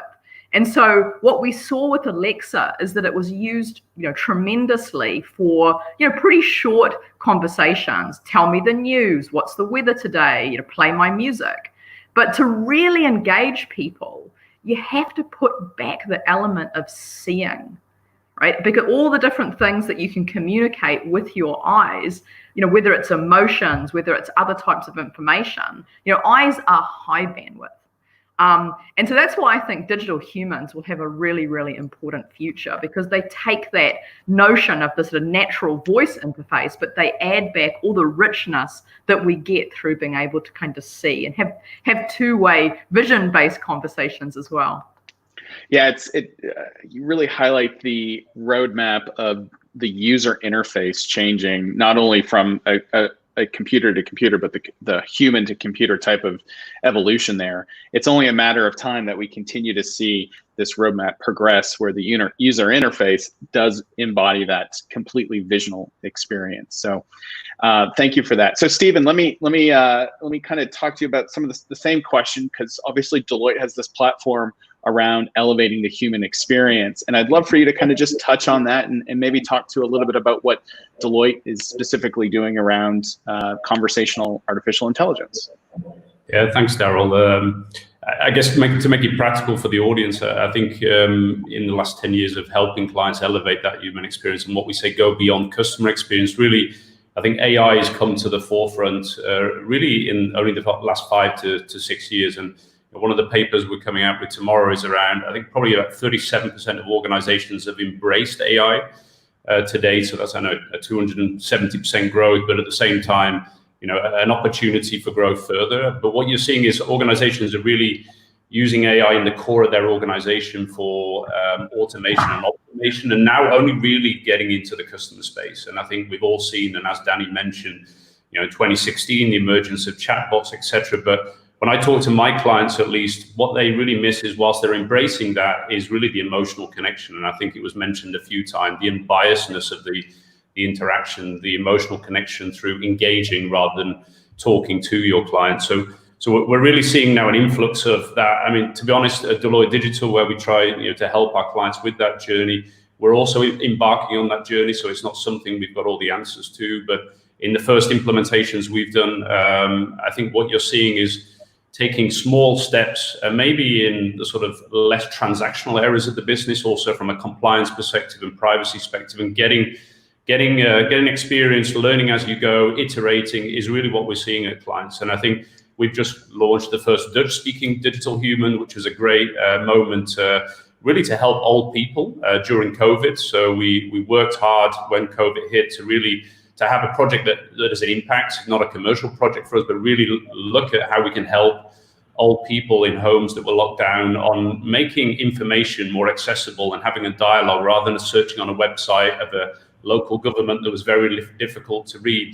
Just having that touch of a button conversation with a digital human, and just the personal pleasure that you see sort of doing user-centric design with older people just puts a smile on your face. And I think it gives a real sort of platform for what is potential, whether it's in branding as was just presented, or when it comes into really the core of the transaction of the enterprise. But maybe I can talk about that in a few minutes.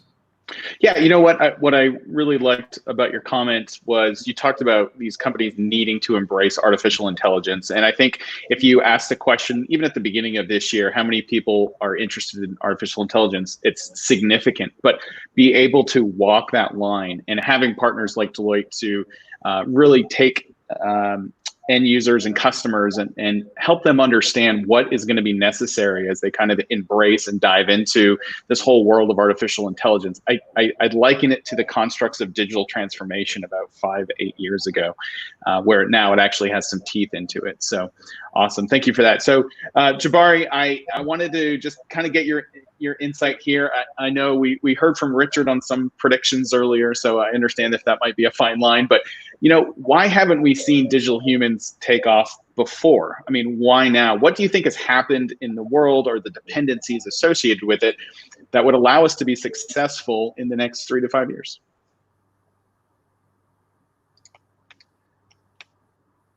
I think you are on mute. I think it's really been a function of us not knowing how to unmute ourselves, not having the machine language learning models really available to us, problems with NLP. And really, we're kind of in an interesting place where, you know, as stated, we have these devices in our home where an Alexa or a Google or a Siri is talking to us. And that's in a lot of ways increased our expectations of what's possible.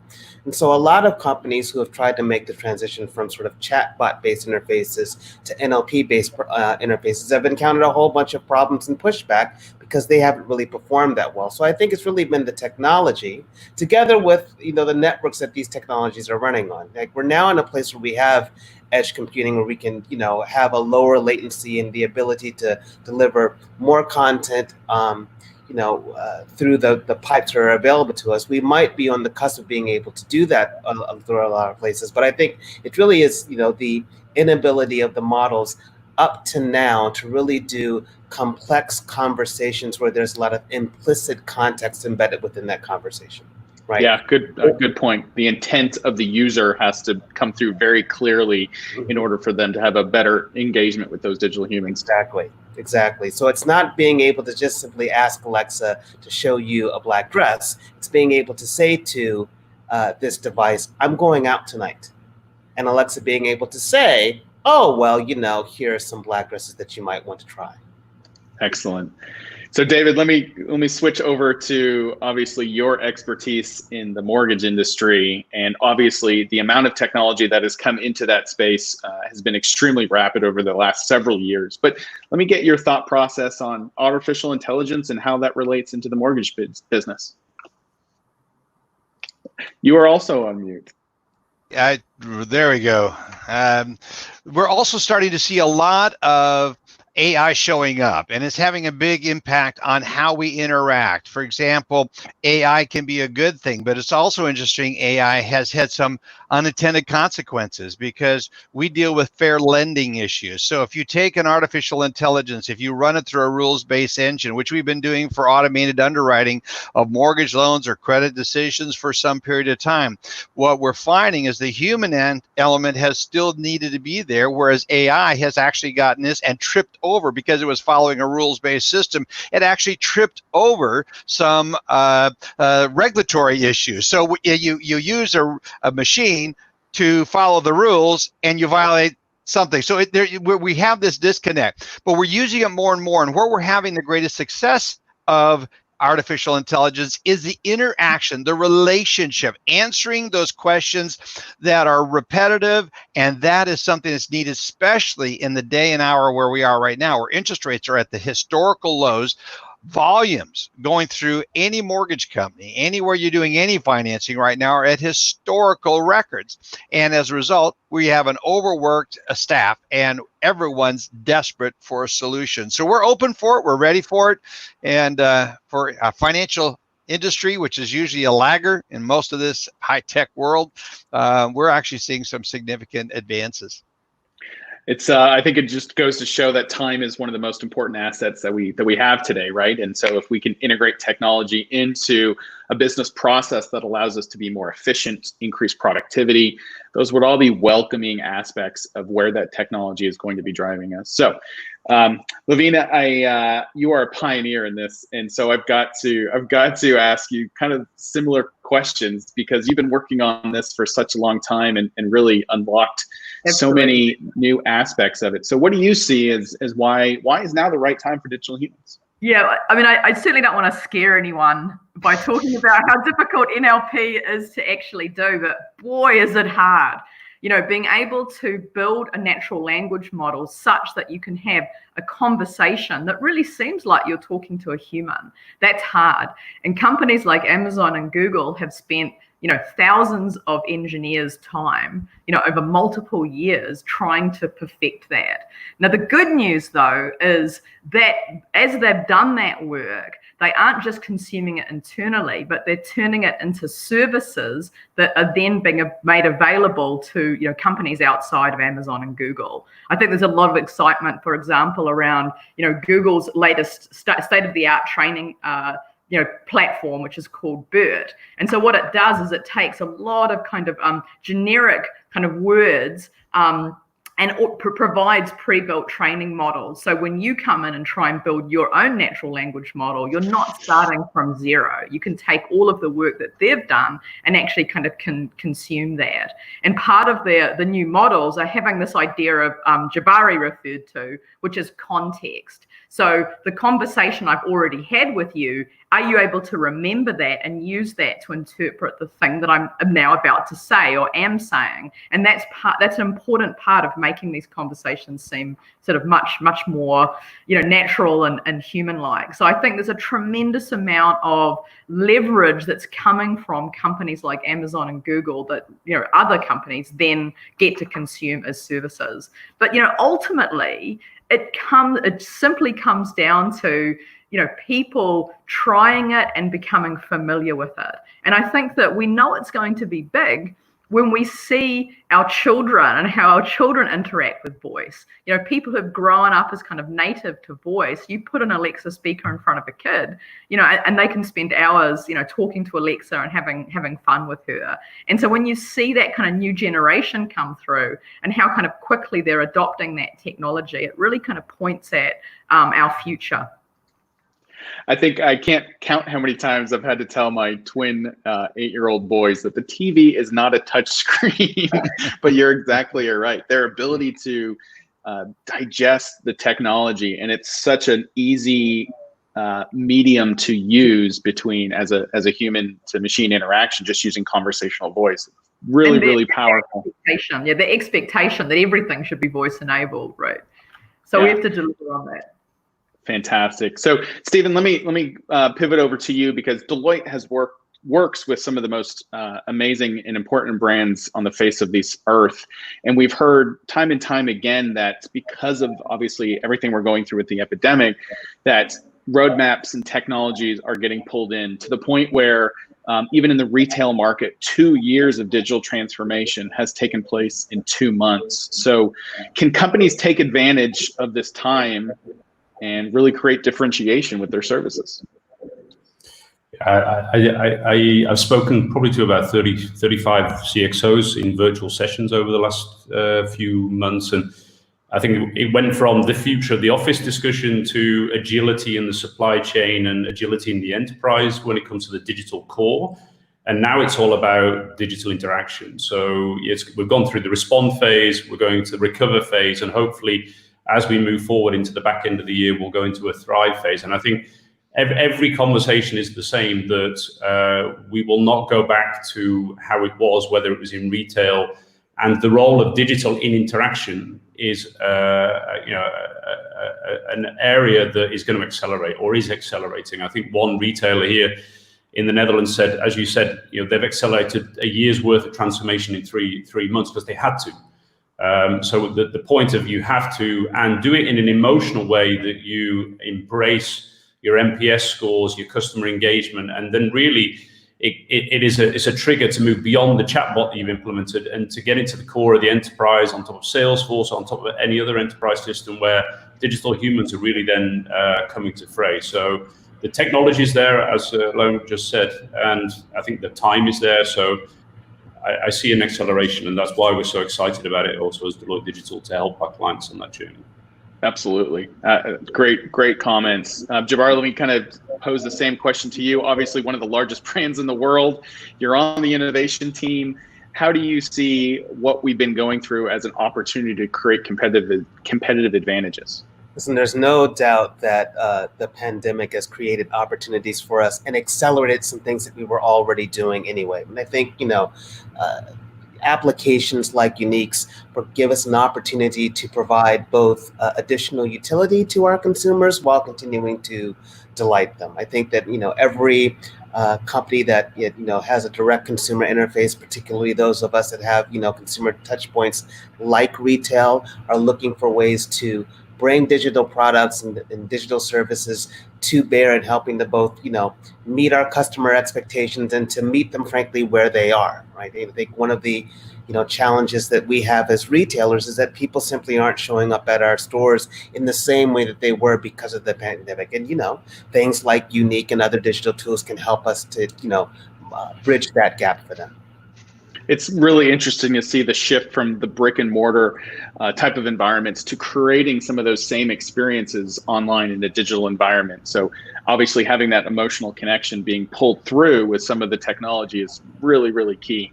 So David, obviously the mortgage industry is taking off. I think it's one of the most successful it's been in quite some time, which is kind of interesting at this point in time. But how do you see creating competitive advantage in the current situation and climate?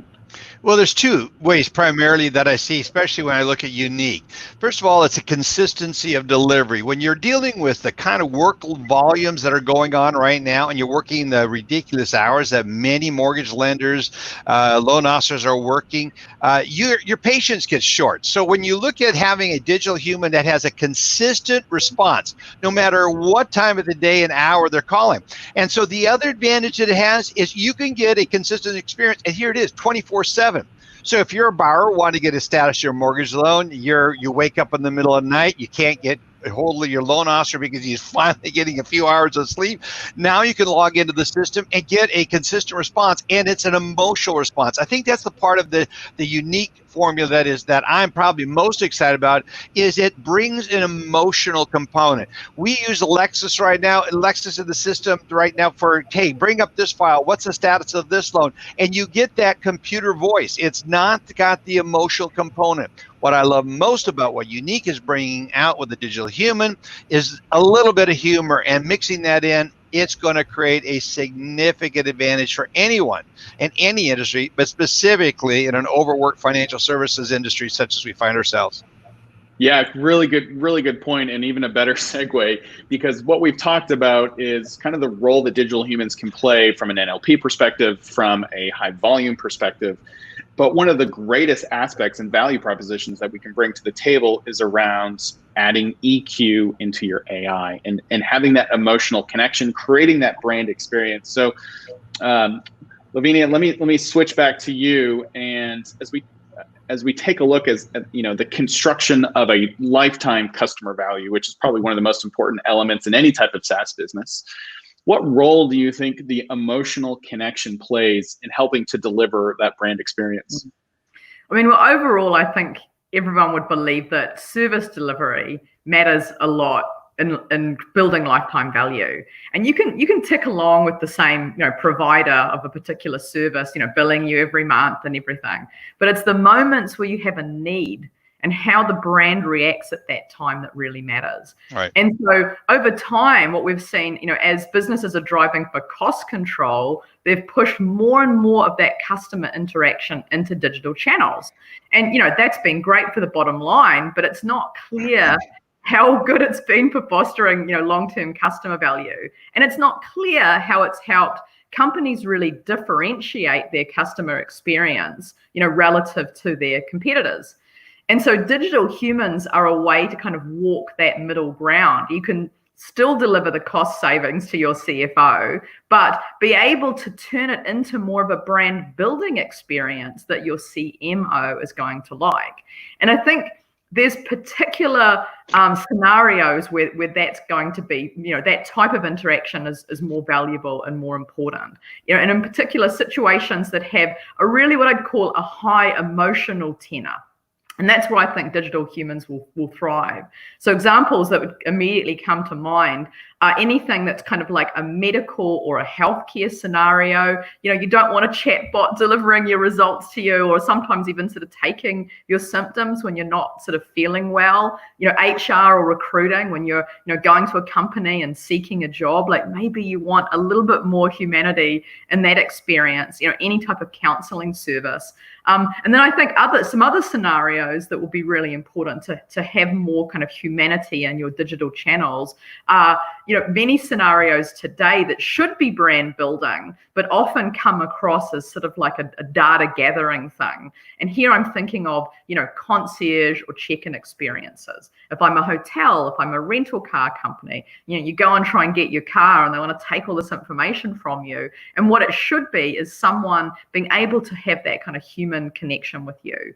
So I think there's many kind of moments where digital humans can be brought to bear to really differentiate the brand. And I do think that will turn into long-term customer value. Yeah, great comments. I love the multiple different use cases, so many different verticals and markets where the emotional connections that digital humans can create will really pull through. So Jabari, I know kind of cutting back and forth, but let me kind of set the stage for you, because I think obviously overall customer engagement and brand loyalty is probably as fierce as ever, specifically in the mobile space. So talk to me a little bit about what you see as why does emotional connection matter when you're building brands such as Verizon? I think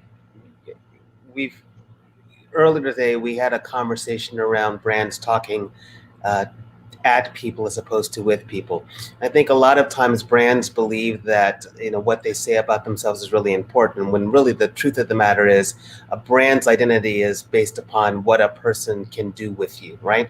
And so part of that conversation, a part of that interaction is certainly based in emotionally bound human needs. And when you can bring that as a brand to your conversation with your consumer, to your interactions with the consumer, you're simply underlining what you actually stand for and what you're actually all about. That's a way that you can underline your authenticity to them, and, you know, double click on, you know, the emotional depth of that particular connection. So I think it's critically important in the ways that a brand can actually differentiate itself, particularly when you're not talking about simply a value play.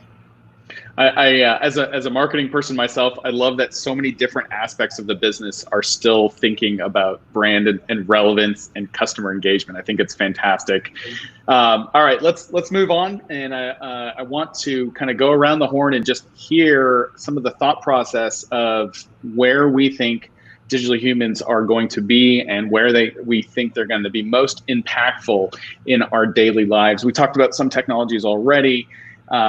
Richard talked about the ATM and the kind of the change that made. Think about iPhones, think about mobile banking. So David, let me start with you, and crystal ball moments. What do you expect the impact of digital humans to be kind of in our daily life over the next 3 to 5 years? I think the number one thing is bringing consistency of service and doing it in a consistent emotional way, as I mentioned earlier. What we're finding right now in the mortgage industry and anyone in finance, financial services generally, is it's difficult to hire people that have the knowledge. And so what I'm predicting as a result of the digital human coming in, that we're going to have productivity go up as much as 10x from where it's at right now, is because a lot of the interaction with the consumer can be handled in a very successful way, in a very pleasing way, in such a manner that we're going to see tremendous increase in productivity. That's going to drive down costs. That should be ultimately good for the consumer when it comes to going and getting any of the financial services out there. So that's what I see. I do see there'll be more and more interaction on the cell phone, where you're going to be able to bring up your personal assistant and look whether it's checking the balance of your credit card, balance of your checking account, status of your mortgage application. That is where it is going to have the greatest impact, is when you can get it on the digital device and be able to pull up that status with that same kind of digital human with an emotional experience. That's good. Bold prediction, 10x productivity. I love it. I believe it. I can show you a path to it. All right. Hey, Stephen, same question. What are your thoughts? I look at 3 years. I think what we're going to see is embracing around the marketing side first. I think we've heard a lot about that in the customer engagement piece. I'm also pretty excited about what this can do to augment the real human in the enterprise and really the transactional part of the business, whether that's triaging a patient into a hospital and then triaging them off to a real human and taking some of that weight load off the real human jobs. I think that's where the big ROI is going to be seen, and I'm most excited about. And I see the space as a whole evolving. Obviously, clouds being embraced. I think this will be an added advocate of that transition, and increasingly seeing digital humans embedded into enterprise software. I think that's going to be the next wave in 3 years. Excellent, fantastic. Jabari, same question. So I agree with my fellow panelists, but I will throw out a caution. I think that the danger that some companies are going to find if they do this incorrectly is they're going to create emotional experiences that are either inauthentic or that are so deep that it limits what they can actually do in the world. They stand themselves up as a trusted friend. They come with all of the sort of expectations that we as humans have for our friends, including betrayal, right? So I think it's going to be a fine line that brands and companies are going to have to walk in, what they want that emotional connection to be, how deep they want it to be, and how far they want to reach into that psychology. But other than that, it's great. I think it's a very interesting point of view, because just to reference and coin the term, with great powers come great responsibility. I think we are going to follow those same paths, and making sure that we can integrate ethical decisions and choices into a lot of the NLP that's being created is going to be extremely important for us to first and foremost set those expectations, but more importantly, help drive where artificial intelligence goes into the future. So great cautions, and a lot for everybody who lives, eats, and breathes within this marketplace to consider. So Lavina, I'll bring it home to you. You've got some amazing insights in this market. So where do you see us going? Well, I acknowledge, Jabari's warning. Like any path forward involves, stepping back and stepping forward. But if I focus on where we're trying to get to, once we sort of take that path, I think digital humans can really help us with some of the, I think, like societal issues that we're facing around stress and loneliness. Because I think that the more we sort of push people towards things like kind of chatbots and IVR systems, it's not life enhancing, right? And when your day-to-day experience is dealing with those sorts of interactions, I think that's led to a lot of, growth and sort of stress from those sorts of kind of lifeless interactions. And then loneliness, I think a lot of kind of technology has pushed us away from people, and then, really exacerbated loneliness, which has sort of impacted, people's mental health. And if I think about some of the early experiences that Unique's had in deploying digital humans, like even when they're wrong, because the NLP doesn't get it right, misunderstands what you're saying or doesn't capture your intent, people are actually just more patient with them. Because if something looks human, then you're more willing to just sort of step back, take a breath, and try, interact with it, and just have a bit more kind of willingness to engage. And I think that delivers kind of lower stress levels for people. I also, when I look forward, think about, an example from Microsoft that I read about this week, which is really interesting. They have a natural language assistant called Xiao Bing or Xiao Ice that they've just spun off in China.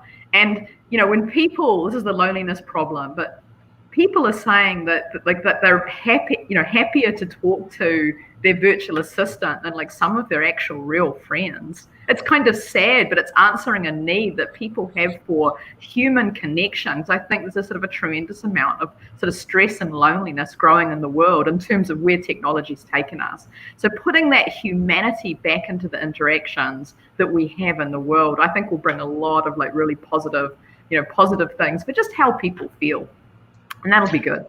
Yeah, I think you struck on a chord that I'd love to kind of wrap up with, which is AI for social good, right? So the companion applications, the mental health applications that can come from digital humans, and the assistance that will only help humanity overall, I think is a really, really strong point. No doubt that current situations globally, the amount of built anxiety, depression, healthcare, and mental health, and what a great opportunity to use artificial intelligence for social good. So really, really thank you for that comment. Great vision as well. So overall, we'll wrap this up. Thank you so much for your time, effort, and energy. I know we're coming from all sorts of ends of the earth, from New Zealand and Portugal to here in the States. I really appreciate your time.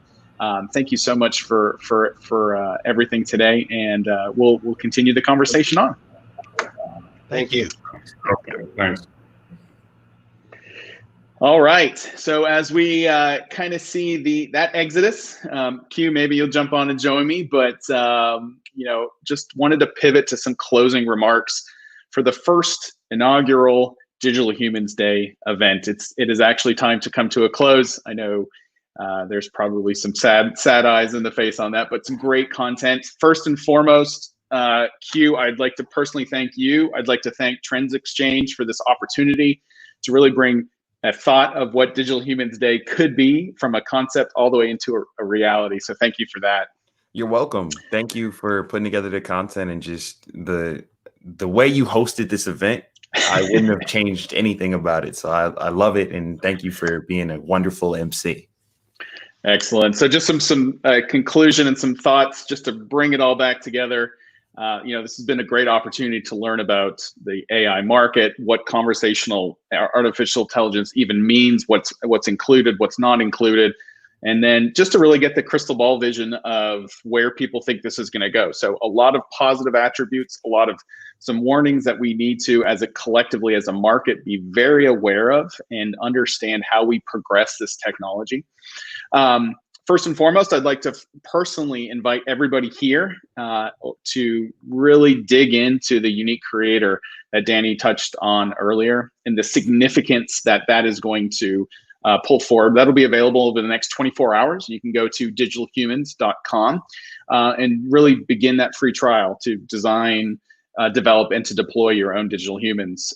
So in conclusion, there's a mentor of mine that has a quote. I'm sure many people have something very similar, but great companies accelerate out of the turn. And I think what we are currently going through is one of the largest turns in humankind history. So in today's business climate, there's so many unexpected opportunities that will emerge. I think the construct of digital humans and the technology to support that is really up and ripe for the taking. So it's really up to you, everybody, all of our viewers. It's up to you to take advantage of them or not. So obviously Unique is here to help. This is not a journey that you have to take by yourself. So with that, thank you again for everyone's participation. I look forward to continuing the discussion in the future and seeing everybody at the next Digital Humans Day event. Thank you, Q. Thank you, Daryl. I'll catch you in the future. All right, take care.